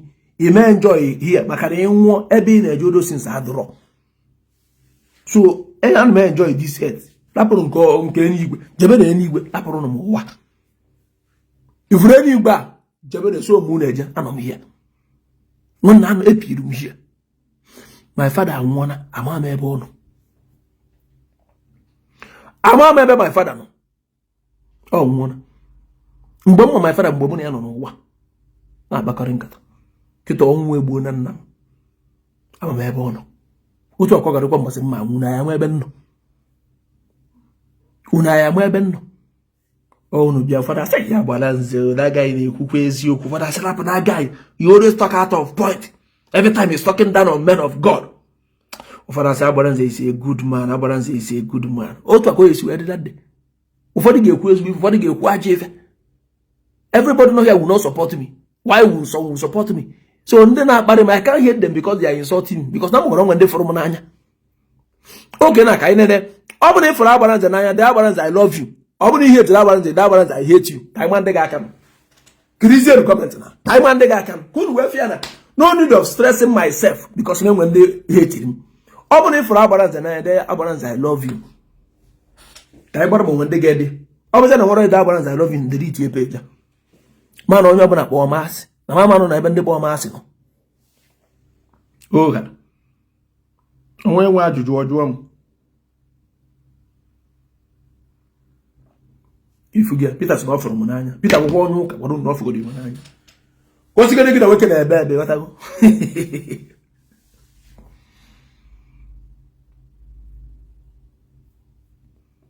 n'afịa fịa ka ndị fụrụ m n'anya karịrị nụ na one day for Agbaranze Nanya kalere. So why are you people bullying me? Why are you people bullying me when the people for Agbaranze Nanya? Agbaranze na-ekwu eziokwu. Whether native doctor, whether pastor, onye ọbụla mee something ana m ekwu. You know afia? And the mind you ndị pastor na ndị dibia na-eme the same thing. Ndị pastor na ndị dibia na-eme ndị eze nwaanyị nwana anyị na-echegbu na nkata dị iche. Why for them eze nwaanyị na-egwu ose ti kamera na alụ ọtụ eze nwaanyị. Echi bịa na nke ọ na-alụ ego weje na-ego ifefa ji akwara iko eze nwaanyị ọ na-akwakwa iko na iko tiri onwe ya kamera ichi ọgwa gị na ndị ga-ebịa ka ọ dọọrụ gị chi ụwa gị mana o tiri kamera na-ararị ọzọ asa eze nwaanyị ikwesịrị ịdị na-akwa iko asa eze nwaanyị ikwesịrị ịdị na-akwa iko ikwesị ife ndị mkpọ gbasara gị kwesịrị ikwu nwe ka o si wee kwesị ịdị ụmụ nwaanyị buo tinye akwa anya na-eto ogologo kedu ifu na-agba anya kedu mefu na-agba anya na-adị otu ụmụ nwaanyị tinye eze nwaanyị eti nwaanyị eyiye chọ sket wee laps na-eyi ya egwu ụmụ nwaanyị eze nwaanyị eyiye chọ sket wee laps na-eyi ya egwu ife ọ bụrụ ụmụ nwaanyị mee ndị eze nwaanyị eme ka eze ebefa ya nọ wee na-egosi anyị na-enwe ife dị iche na fa na-ata afụ karịa ụmụ nwaanyị ndị ọzọ so biko lapụ na evangelist Ebuka Obi aka nwanne anyị nwoke nke na-emefu ụka na Enugu taịm ya agaana kịta bụ taịm Ebuka Obi so onye nwere onwe ya lapụkwu Ebuka Obi aka nwanne anyị nwoke nke na Enugu ebe mfada eji ike mbaka taịm mbaka agaana taịm mbaka eme na expire Ebuka Obi jide umbrella na ọ napụghị ya mbaka jide o ka o si were mbaka napụrụ ya fada ede ya mbaka napụ fada ede umbrella Christianity mgbe a jide dị umbrella afa mbaka na-ekwu ebe niile mbaka ọgụ ebe niile fada ede sef afa fada ede fuo enwe nke a na-agba fada Buzue before fada mbaka fada Buzue was there mana mgbe mbaka pụta ọkụ onye ọbụla hands down n'ala Igbo amazi na enwe ndị dịka fada ma ọ pastor ma ọ bụ anything n'ala Igbo o fada mbaka ka ụdị ya na-ede fada mbaka ka na-ekwu okwu Ebuka nwa anata Imo steeti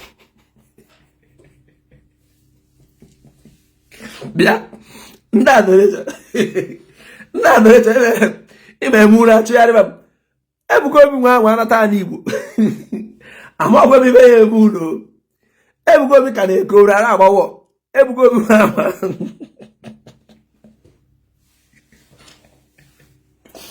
Ebuka Obi nwa anata ala Igbo ama ọtọ by turn ife akịta turn ndị Zion allow them to enjoy their time kịta bụ fanwa nwe ya kịta bụ ndị Zion nwe this particular time just understand it na kịta bụ oge ndị Zion you can't take it away from them and there is nothing any woman being can do kịta oge mba inekwu 2021 una mana 2021 na onye eze Jizọs karịrị Ebuka Obi na 2021 na social media una mana na social media space na onye eze Jizọs karịrị Ebuka Obi na 2021 kana ya doubt ya sị kwuru basị na 2021 onye eze Jizọs karịrị Ebuka Obi na social media space onye na-agba na news that 2021 gbabana onye eze Jizọs enwere onye na-enye eze Jizọs na amụ aka na 2021 before bụ kedemavia Lion family mgbe ada Jizọs nọ ndụ Ebuka Obi emegoro ife ụka mgba maka nwa onye Ebuka Obi bụ Yes, Mbaka is still on. Asoro na Mbaka apugo. Cheka gente ka nkọwara gị. Mbaka no. Mana ọ nwe ife na-aza name Dauda. O nwe ife na-aza name Dauda. Mbaka ka no. People still love him. Udie ka na-ede. Mana nwe ife na-aza na afia na-ada n'ime. Afia na-ada ka afa evangelist Ebuka Obi. Afia abụrụgo old name. Ife a bụ afọ ochie. Ọ dị ka Fadede. Afa Fadede ka na-ada ụda. Mana abụrụgo kwu afọ ochie. Afọ Ebuka Obi bụ new one, new generation name. Ọ bụrụ na Mbaka anọrọ, after Mbaka ka nwee members nwekwa ego. Ama na unu anyị ekweta ife a na-ekwu. Mana ka njụgodo unu ajụjụ. Mgbe Odumeje na-eme ife ụka, Ebuka Obi ọ nọrọ mgbe ahụ. Onye na-anụ afọ Ebuka Obi. Enwere onye na-anụ afọ Ebuka Obi mgbe ahụ. Mana a na-anụ afọ Odumeje. Mana Ebuka Obi nọkwa mgbe a na-eme ife ụka. Mana Ebuka Obi pụtazi onye ọbụla. Names onye ọbụla na n'okpuru ya.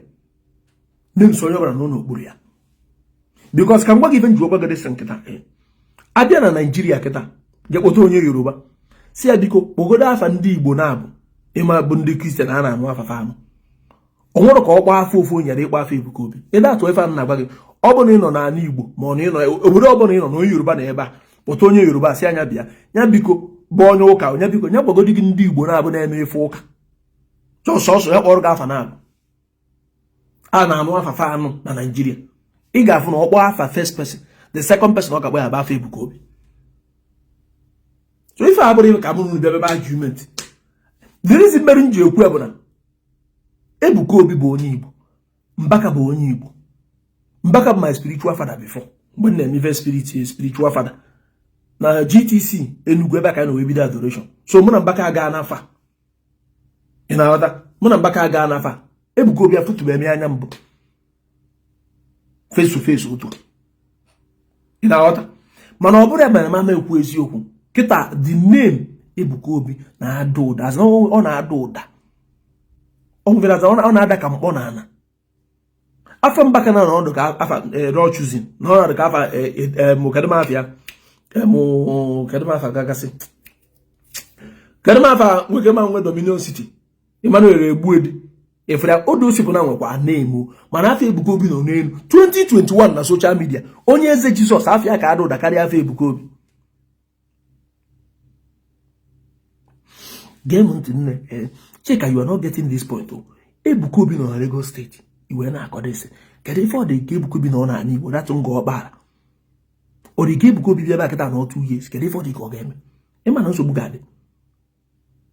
Ịma na ezigbo nsogbu ga-adị. Ịma na onwe ndị chọrọ ije za ya mana ọ dị na Lagos ọ tere aka fe nwere ego moto.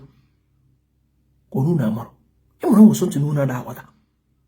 Ịma na onwe ndị chọrọ ije za Zion mana ọ na fe nwere ego moto. Asọrọ gị na Mbaka etipịago na cheka onye otu Mbaka nwere otu mesi wee convince onwere ife sọkwa m kwuo ebe a ka ịghọta ife m na ka ọ dọọ possible. I understand you.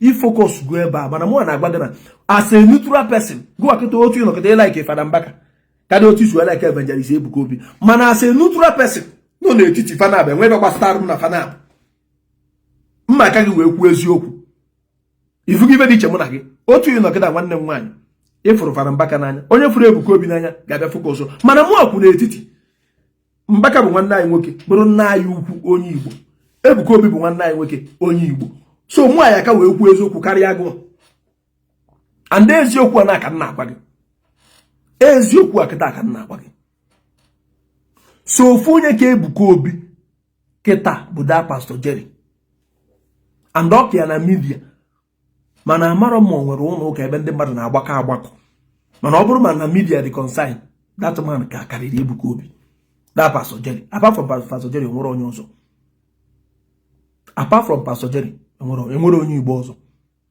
enwere ọ bara uru na iwe eziokwu ka m na-agwa unu ka anyị lapụrụ argument a so far na anyị bụ ndị Igbo apart from Pastor Jerry enwere onye ọzọ ka Ebuka Obi na social media space enwere ka m gwa gị ife eji ama onye afịa na-ada ụda ka m kọwatara gị otu Fada Mbaka nọ kịta Fada Mbaka na-adị ekwukanyekwa ụdị ife Ebuka Obi na-ekwukanye mana chike mmadụ one na-ekwu maka Fada Mbaka in 1 week na social media ya na mmadụ one na-ekwu maka Ebuka Obi ajụ ka nche ejo fanabụ nwee na-emo asịrọ gị na Mbaka nọ because abịa na ego catch Mbaka ka Ebuka Obi ya catch una ịma na agwa unu nke bụ eziokwu akwa ifere ego mma nwoke asị ka agụọ ya agụ otu a Mbaka karị because Mbaka abụgo grandfather mana abịa na name ịda ụda Ebuka Obi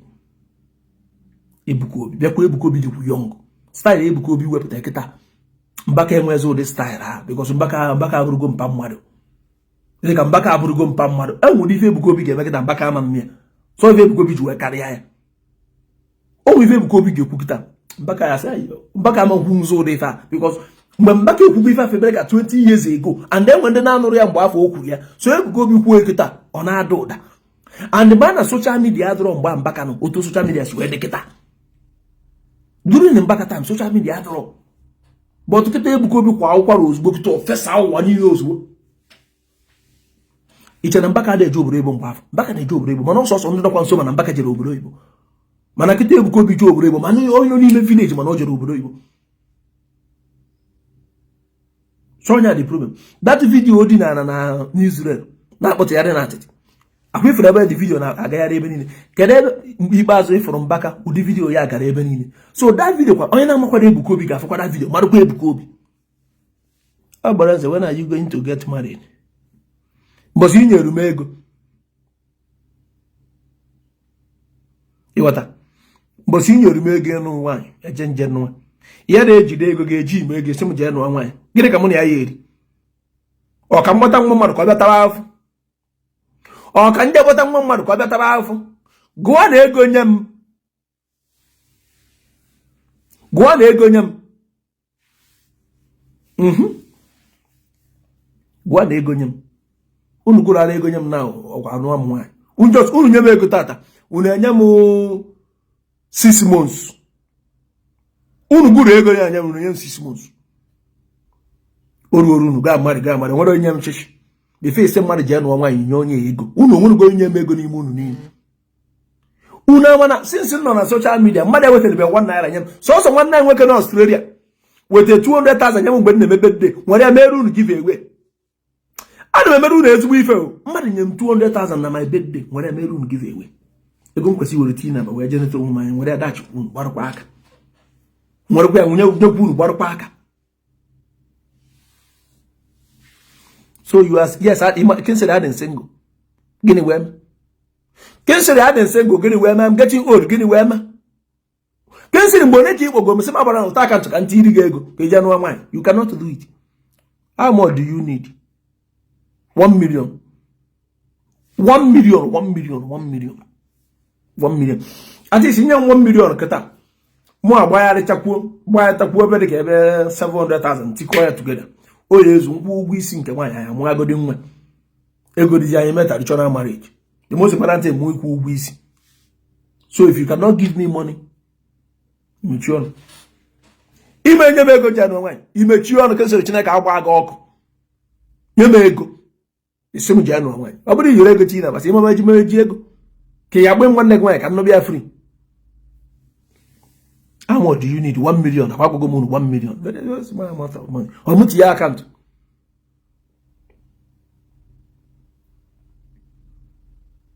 yes they will not help a hungry brother but ọ bụrụ pastor kịta unu enye ya na 1 million mmemechiwaja ya oge ọnwụ ife nchọ ije me onwe nwa ajọ ajọ m ka imechie you were poor when you get married and become rich after giving birth. What if I am poor now? I want to go and get married and still become poor. Assuming you were poor when you get married, you give birth, you become rich. But I got both. Ngozi which assist your account number.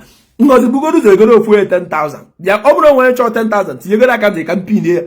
And then when Ngozi which get 10,000, maro get him to 1 million. Can you go no better? Ka anyị bido godi n'obere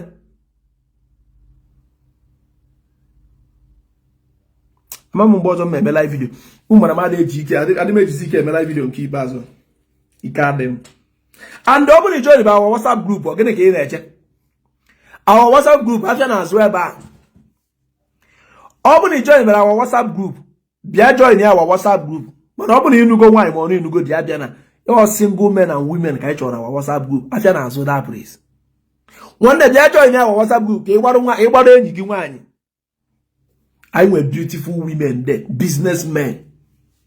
Open join me our WhatsApp group. You need me sikwa something no. One day you need me sikwa something no. Tata na I were hot seat na abane. Ebe a na-atụ arụ ka o yesi wee dị mma na-ajụ ajụjụ. Bịa join ya WhatsApp group. Ọkatụ nwoke n'obodo Igbo. Ọ bụ na ibe man o woman n'obodo Igbo na nọrọ na WhatsApp group. Nwanne amakwa m ife n'obodo Igbo eme. Kwakọrọ ka ị na-aba anyị. Kwakọrọ go home. Bịa join ya WhatsApp group. Ọ bụ na ịnụbe ndị nugo nwaanyị adabata ebe a. Ọ ndị dị single.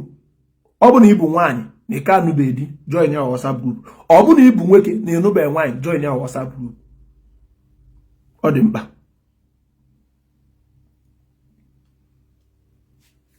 Kesi eji ime ego. Ọ bụ na nji ego kịta bụ na ị na-ekwekwu mmanụ n'elu mmiri na South America ma na Caribbean.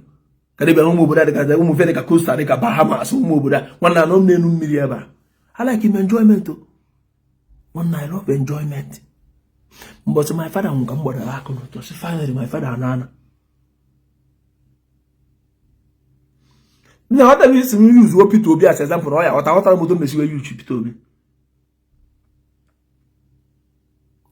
But I had it, you know, so I want to take a very soon, my turn to a comedian. Very soon. I want to get na check what I buy. Come on, I comedy.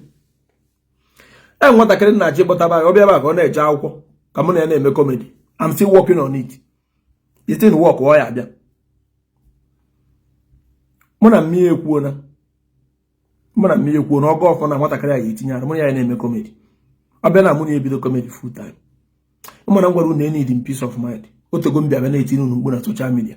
Odun ko ka even lacha si adi. You are single, please add you. Bomb na WhatsApp na. Bomb na WhatsApp na ga add you. Come over if you na WhatsApp group ai.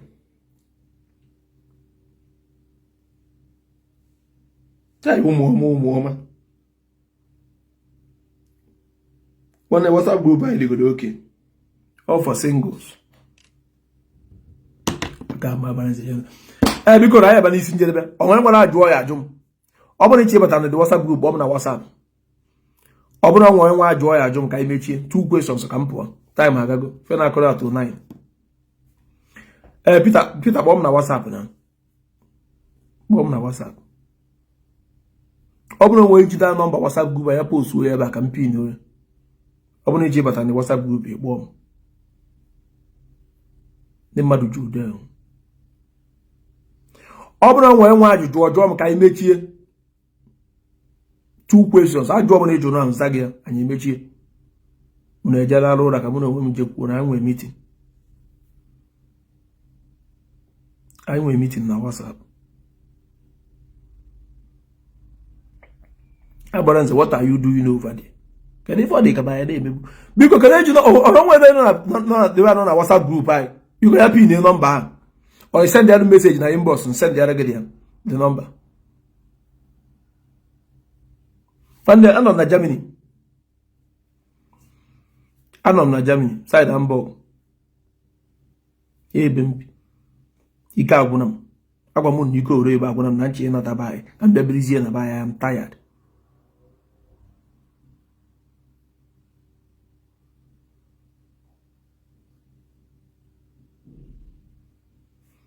Na wata. Iko ore ebe agwunam. What do I have to say about Reverend Father and Ebuka Obi? Peter na ngom. So ndị niile na-ekwusi nse ịnụrụ ya. Agwa m Reverend Father na Ebuka Obi aka. Ebuka Obi kwuru maka Reverend Father mana ọkpọrọ ndị fada afa. So ọ bụrụ na mancho ekwu maka Ebuka Obi, ya kpọzụ Ebuka Obi afa, ụmụ iko na-atụfere okwu. Ebuka Obi kwuru Reverend Father ọkpọrọ fa afa. Ịnwere onwe people na watara. If you could Reverend Father ọkpọrọ one particular person ọ kpọrọ afa. So ọ bụrụ na onye chọrọ ihe ata ka Ebuka Obi, ụmụ iko onye ekwu something na-atụfere Ebuka Obi okwu. Ọ bụzi nke iwere Ebuka Obi merụ topic. Because o jiri Ebuka Obi merụ topic, ọ na-eji ekwu something ọ na-kwesịrị ikwu. So onye mame. Abịa na Reverend Fathers na Ebuka Obi ka ndị Reverend Fathers mma because ndị Reverend Fathers atụkọcha ego ya maka eburu ya na Italy. ye bi ndị tara ewe n'odozi beba mana nke Ebuka Obi ka bụkwa onye Igbo finally baka abịakwa tinye ya n'ala Igbo ọ bụgodị sọsọ dị ise old people so ma ọrụ n'Imo steeti ọ ndị Igbo genu ya ọ bụrụ ndị tari amamuna na ghọta ati na ọrụ dị mma mụrụ onwe m eposukwu m ya celebrate kwu m ya because ọ bụrụ na ị na-enye ndị mpa mmadụ na mmadụ karụ nka ego mgbe afọ ọrụ dati na ihe adị very happy because ọ nwere ndị na-abụrụ ego kafa n'idi nwanne ife anaghị import from Germany na-agara ọnụ ọ China ife ọbụla bụ Germany na-arụ ibunati ya na banye ndị mmadụ ama ego nwe ibunati ya na banye ọ ga-adị too expensive because ife ọbụla ifụ na Germany ebe a na-agara ezigbo ọnụ ma akwa ma akpa okwu nke ọbụla nwere nke a na-egotenwu enwere onye na-ele akpa okwu na banye na-abịa egi ya na Germany enwe onye osi ya na-agbara eze si ya na-asị ọ bịa afịa ya kpọrọ nke obegosi onwere onye na-abịa afịa na Germany bịa gote akpa okwu ma ọ bụ akwa na-ele na banye you can't ọ na-agara ezigbo ọnụ you can't ebe ndị mmadụ na-abịa ego akpa okwu bụ na Italy ma n'Asia ile otu a Germany na kịta ịbịagoro akpa okwu made in Germany ka ije na-ere na banye ịmara ya ebere ka ebe 1 million na ma ọ bụ ma 2 million wee gbagobe because onwere akpa okwu arụ na Germany ebe a ga less than 300 euro so far no Germany rụrụ ya ezigbo nke ebutere n'obodo ọzọ mana ọ bụrụ na obodo a nọ ka ha rụrụ ya so ọ ya ka yere ego 300 euro bụ almost 500 and something thousand going to 600,000 iwe agbakọ ya bụ ego tiketi ma ego ihe eji wee gbapụta ya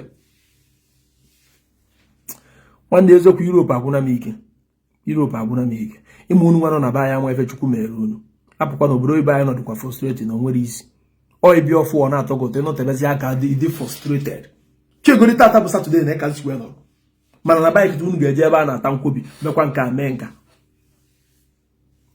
because things gara ọnụ na Germany na ọ na obodo ibe adọkwa mma ife obodo ibo dị mmadụ ịbịa ịgbaba mbọ ịkpata ego ị na-aba anyị mana ịbịa ebiri n'obodo ibo at a time iketa otu ọnọdụ adịgo m fed up adịgo m frustrated enwere onye nọ n'obodo ibo na-adịrọ frustrated ma onye achọ igwe onwe eziokwu ime na ya ka njọ ka anyị wegoro ya kịta ịbịa n'obodo oyibo chọta ụlọ fụ nwaanyị na-aba anyị nụọ nwaanyị kpọtụ obodo oyibo gịnị ebili ebe a na-amụ nwa enwụọ as a man what happens to those children can you answer it ọ dị gị ka ụmụaka ọhịa ntaba ebe biri tomorrow they will not the only way fa eji wee bi na Bible na mgbe afọ gwa bụ na fa dị ndụ na ịkpọnata afa na bai fa ebiri na bai but once na ibi n'obodo oyibo nwa n'obodo oyibo wee na-eme expect na ụmụ ha ga-anata biri na bai mana ị na-edisive onwe gị so ma a na-efugo onye ọbụla n'obodo oyibo nugo nwaanyị n'obodo oyibo nwa ụmụaka n'obodo oyibo onye efuena ife abụrụ ife a na-emere argument ifugo ife ọbụla ị nwere na Baịbụl ụmụnne ka ị na-emere ya mbọsị ị nwara ụmụ ga-anata ma ọkwa na fa ga-anata enye gị fa ele one fa gere ha ndị one to ụmụ fere ka ọnkụ fa gere nakwa ya bụ nsogbu a n'ahịa n'obodo oyibo anyị nwa bịara abịa aka anatabe ọ bụrụzi obere nwa a mụrụ ebe a ịnwụzi adịbe oyi eburu abịa na Naịjirịa jebiri ka igbo na onwe ya eziokwu France dịkwa ka Germany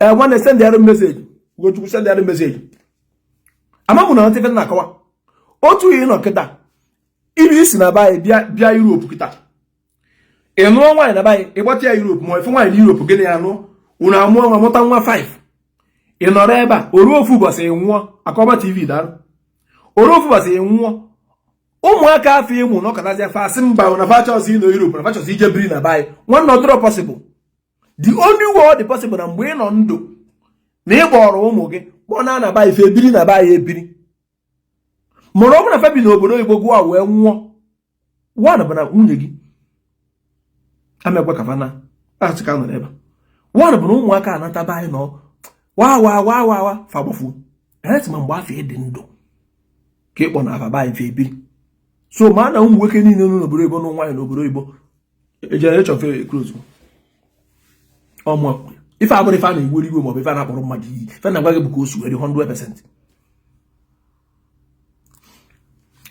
ka anyị weregoro ife anya ụba Ifeanyi Uba kịta akwa onwụọna ụmụ ndị nọ na UK ọ na ifere ka bịa dị masị mmadụ ji abịa Ifeanyi Uba eze ego n'ihi ara nwunye ya na ụmụ ebi Amerịka ifere ụlọ eze ego ọrọfịa juru ebe niile otu a ka o si wee dị so ife o ji wee dị mkpa o kwesịrị onye bi obodo oyibo ọ strọgụrụ bụrụ 5 years or 10 years inye onwe gị gbagide mbọ ịgbata mbọ ịnata be anyị go ụnụ lụwa ụnụ mepee biznes nụọ nwaanyị mana ịnwa anwa nụrụ obodo oyibo nụọ nwaanyị je kpọtakwa dị woman n'obodo a nwanne your generation across go ife a bụ the truth ndị be anyị achọbeghị accept ife a bụ the truth ndị be anyị achọbeghị accept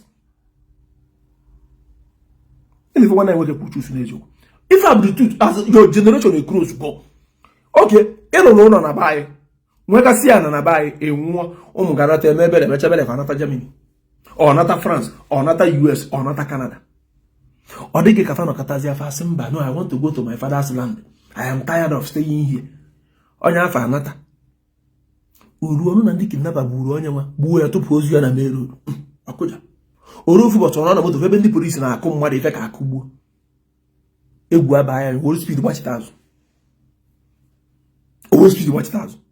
because ihe amụrụ ya hie ọfụnubere ụdị ife afọ ọnụnubekwuru ya na ntị ọ ga na-afịa na Facebook na ọ ga na-afịa na ife aba asụ na ọ bụrụ eziokwu ọ bịa witness ya ọ ga-eji speed gbafu ọsọsọ mgbe afọ gụọ abụ mpafa dị ndụ na ịkpọrọ ụva kpọnụta fafa ebiri na be anyị dete na abazi afọ arụ jụgoro onwe gị ajụ jụọ aka ọma anyị nwa bịara abịa anyị amadụgo ife na be anyị wee bịa obodo oyibo every year anyị asị na ya ana na-esi ya anyị asị next 2 years anyị nọkọta anyị asị in 5 years time anyị anazịa anyị aka anabeghị ọ bụrụzie nwa amụ n'obodo a ga-edizaizi ka ọ bịa natasịa be anyị bịa birizie nwanne anyị nwere very big problem ifuru onye ọbụla amụ n'obodo Igbo atọ na ezigbo afọ udo dị Chinedu send ya choose nọmba m anyị tọrọ atọ anyị nọ n'obodo Igbo n'ọrụ ka ndị Igbo ji wee chụọ aja in 10-20 years time ị ga-afụ mansion ndị n'ala Igbo nobody will live there ịjụ asị gị ọ na ịmasị nwa Okeke nke a nwa bi na France na kemgbe nna fa nwụrụ Fabia Belicha na mana ụmụaka ada anatazi n'ụlọ ụmụaka nkwanụ nke fama ahịfịa na-eto na the compound efu nke ọzọ otu ọkụ esi wee juo anyị Igbo niile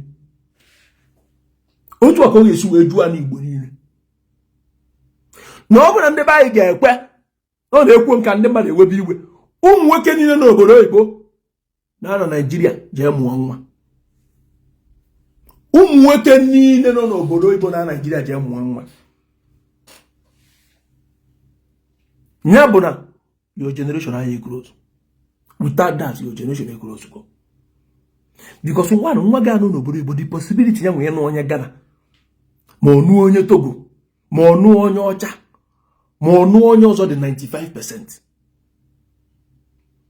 Chike nwa gị mụ n'obodo ibe nwụọ dị ga ya anụ onye Ghana ọ nụ onye obodo ọzọ ọ na-efu dị mụ anyị nwere n'obodo ebe jiri gị wee chụọ aja ifuru otu anyị nọ n'obodo ebe taa ewere gị wee chụọ aja onye ma ndị mmadụ na-anwụrụ ya n'obodo ewere ewe m iwe bikọs mụ adịghị etukwuru goma na gbakọcha ya egwu eju m anya dịka otu ọnọkọta ezigbote egwu ejugo m anya ana m erizi ndị tin ka nye gị ezampụ na my father anwụọla baị gịta onwere onye bi ebe a ọsọsọ nwanne m ka ọ na-agba ogorogoro fe eje so otu ụmụ ọnọkọta mgbata nwaanyị ebe kịta mụ na ya nụọ nwaanyị mụọ nwa nwụọ ụmụaka ọ dị ka fayana kedu ife ya nakwuru who are they going home to see? Kedu onye fa na-anakwuru ifo achọkwu nkọwarụ kedu onye fa na-anakwuru ifo zagodim kedu onye fa na-anakwuru ifo fe nwere friends there nobody so gịnị ga-akpọ n'afọ ụmụ onye ajisi ike nata nọ na-agba egbe ọsị ọgịnị na-eme a na-anụ anya asị ya mba na ndị nwa na-agba egbe ọ na-eche ka chifo ọgwa gị na ọ nwere appointment ọ nwee ya na ọ ga-anatakwa na ka onye ochie ji ntụ na ọgbafu problem dị nwanne big problem dị ya fe nwere friends ịmụrụ fa ya fe ebido ya ịnọ ọnụ ịgbọrọ fanata una na ọwa mmụtu ma 3 weeks na chitekwa azụ Europe ebe America ebe isi ibiribekwa every 2 years wụ anakwa ufe anakwa mana ọ bụ na ịdị ndụ otu akịta ịdọrọ nwa gị nwoke aka otu akịta dọnata ya na baanyị obiri na baanyị ịlapịa na baanyị natazi abịa biri obigidezie na baanyị marụcha ndị mmadụ sụbazie baanyị fine jụọ onwe gị ajụjụ ịbịa na Germany ebe ya fụ onye Igbo dị 60 years 70 years onye Igbo ọka anabe ụmụ ya ọmụta ahịa ya anazi ebe ọ bụ na ndị mpa mmadụ ekwebara ana akwụkwọ jụrụ anyị na-afọ na siti niile nwere nke na kemgbe m bịara Europe enwebara onye nji anya m na-abụ fụ mgbe m bịara Europe kịta asị m na onye anago n'obizi na baanyị the highest ones mfụ bụ ndị na-anọ baanyị 6 months 4 months mana fa na-anachitekwa azụ mana enwebe onye nke na-biri final enwebe ọ bụzụ ụmụaka ga-anajebe anyị nwere very big problem obodo oyibo anyị nọ anyị nwere very big anyị tọrọ atọ anyị atọgo iche maka obodo oyibo isi gị ekwu ka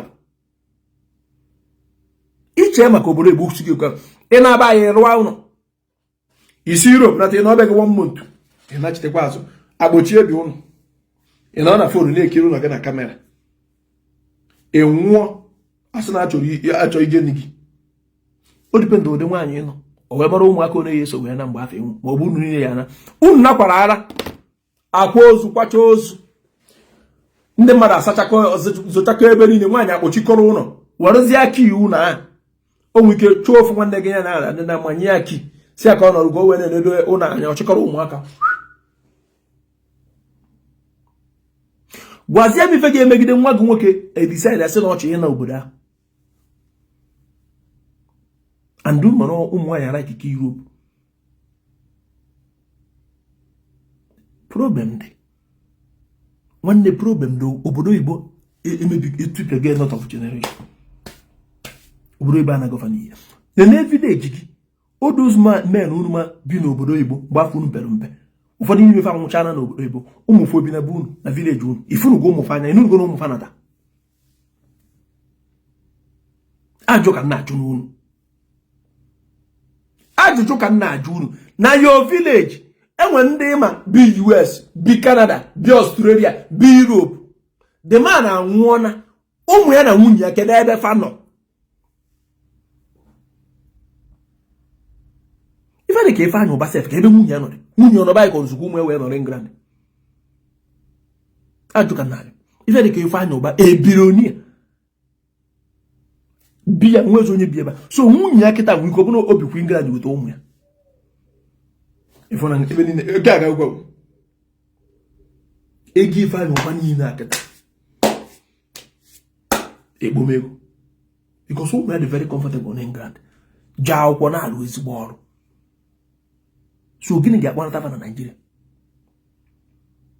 enwe ike ofu asị nna na ọchị na-aba ya asị onichi mgbe ndị gbara mpi ya egbe gbakacha moto obodo a na-agba egbe ka ọ nọrọkwa ihe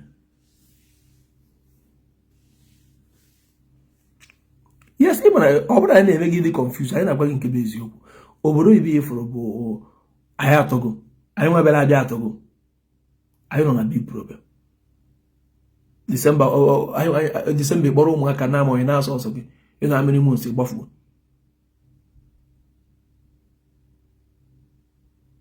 ịgbafuo anyị tọrọ atọ uru nwa nọ na be anyị Tomi gbaa mbọ biri na save praise na be anyị na-eme something nwa nwaanyị mụba nwa ị na-enweta ego focus there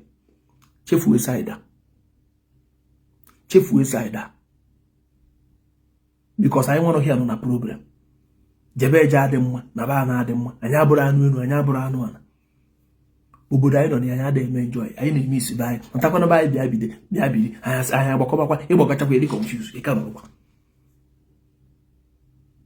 na otu nwa nnọkịta chukwu pụtakịta asị m agbara nzi ị chọrọ ịnọ n'ala Igbo ka ị chọrọ ịnọ na Germany si ana chọrọ ịnọ n'ala Igbo enweghị m ike ichuzu Germany because ejigoro m nke my father nwụrụ anwụ wee marụgoro my father anwụọna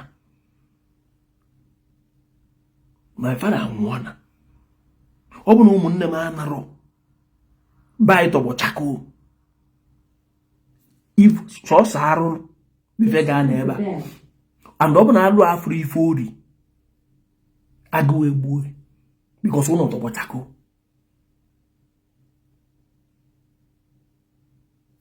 ifori and don't talk about so many people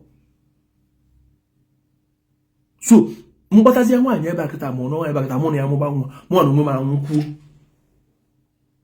gịnị ga-adọrọta ụmụaka aba anyị onye nwere ike ịza anyị tọrọ atọ lapụcha na ọrụ isi mfụfa na eko na soshal midia na ụtọ ụmụaka na fano Europe gịnị Amerịka gịnị nwanne ndị a niile ifo ekpomechana onye ekwu ya ndị anyị ewere iwu mana ndị a niile ekpomechana their generation efuchana 20 years to come mana akọza akọ these people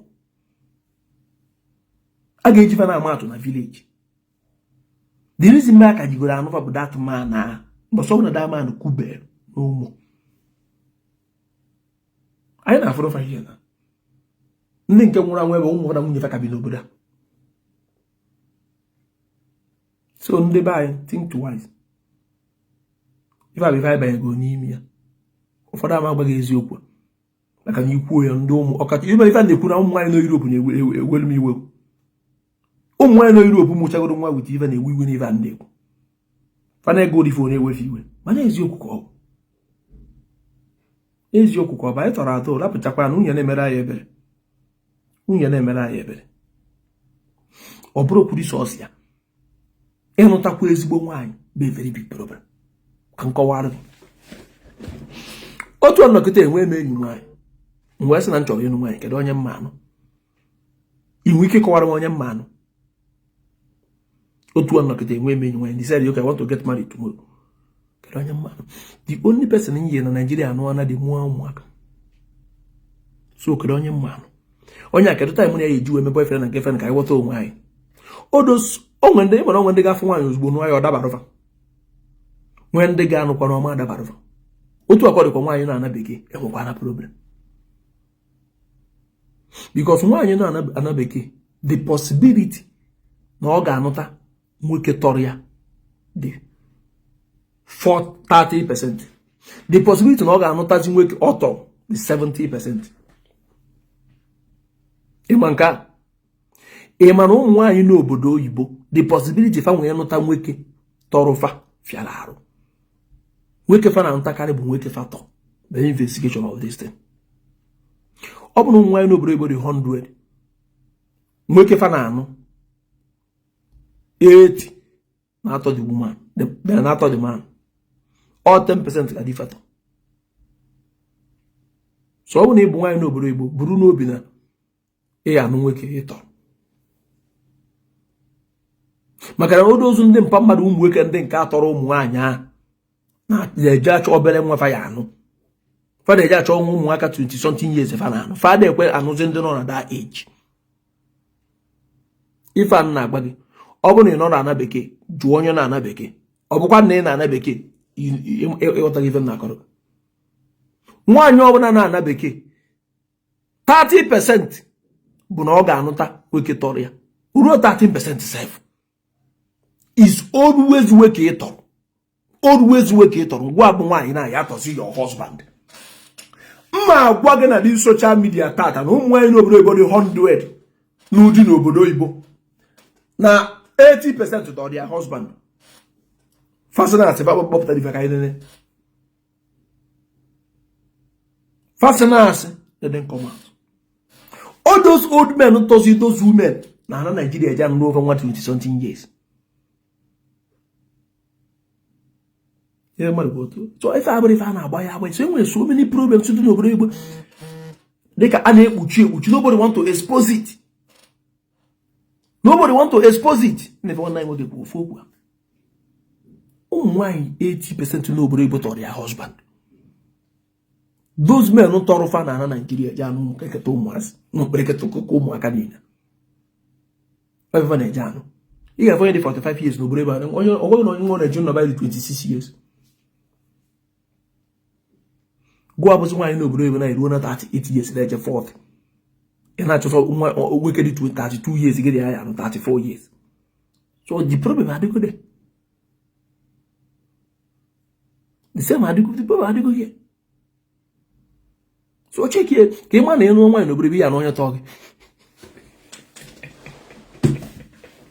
Hey, anabeke nwanne anabeke ana mmadụ n'iyi ị ga-anụ nwaanyị tọọ gị just buru n'obi asa na Igbo man na ị chọrọ ịnụ nwaanyị n'obodo oyibo the possibility gị onye nụ onye ịtọ si ebe ị nwere ike ịfụ nwaanyị ị ga-anụ ịtọ dị very ka UK na America. Ịma the reason because enwere ndị bịara ịgụ akwụkwọ na UK si nwe ike nwa ụdị ndị na America enwere ndị bịara ịgụ akwụkwọ mana ebe dị ka Germany, Switzerland, Norway, Denmark, ụmụ obodo agasị the possibility dị too down because ndị ga-afọkarịsị anyị bụ ndị bịara ịgba mbọ ọ bụrụ ndị bịara ije akwụkwọ. People genuinely that want to go to school na eje UK na America obodo a na-asụ oyibo. Ndị nke na-abịa side a abụrụ ezigbo akwa ka ha bịara ego fajọs were student visa ka ha wee gbafuo and ndị nke abịa fa na-efokọs were kapa gbagode mgbada ma ịnụ di so mgbe fa eji na-agbachazi mbọ eji fa agbagotego ndị nọ that age asị na ị nwere ụmụ ikorobịa kịta na-arụ ịnụ kịrịkịta ụmụaka ụmụ okekere ụmụaka na-arụ nwaanyị gbanyetego unu ọ fịara arụ kịta ka ifu nwoke dị 40 years ka ọ kweje n'ọnwa nwaanyị dị 38 years sọsọ onye nwe ike nwaanyị 38 years na-abụ nwoke dị 32 years mana nwoke dị 45 years ahịa ekwere nwaanyị dị 40 years ma nwaanyị dị 38 years oje na nwaanyị dị 20 something years ọsọsọ nwoke dị 36 years ga-anụ nwaanyị dị 42 years mana nwoke dị 46 years ahịa ekwere nwaanyị dị 40 years a ya chọọ nwokereketa ụmụazị. So there is problem. So ị chọrọ ibi obodo Igbo ka ị ma na ịbago na this problem ọ bụrụ ị na-eku ya chama anya na ịba aha na problem so ka o si wee dị anyị tọrọ atọ enweghị ka sọsọ ofu gel anyị nwetara na anyị na-eri ife ọbụla ga ụlọ anyị. Apart from that every other thing a na-eme n'ụwa anyị tọrọ atọ enweghị ọga anyị n'obodo Igbo n'ụwa nwaanyị enweghị ọga anyị n'obodo Igbo n'ụwa nwaanyị daa ya ọga anyị na nwunye ya ka onye tọọ ọnụ ka anyị bido from there. Enweghị ọga anyị n'obodo Igbo fụ nwaanyị n'obodo Igbo n'ụwa ya na nwunye ya ka onye tọọ ọnụ mee investigeshọn ife agba gị tata kpọba onye ọbụla ị mara fon si ya na agbara nzikwu. Enwe nwoke ịma n'obodo Igbo fụ nwaanyị a n'obodo Igbo nụọ ya n'obodo Igbo kedu ebe the woman nọ arụne ka the woman dị arụne ka the guy the woman tọọ the guy fabro the same age ọ tọọ the guy ọtọ nna gbe ga abụrụ 1 year ọtọ nna gbe from 4 years 5 years gbagobe ruo to 10 years. Ịbịa na Europe ya fụ nwaanyị onye Igbo ji 10 years wee tọ di ya. Ịbịa na Europe ị ga-afụ nwaanyị onye Igbo o ji 10 years wee tọ di ya.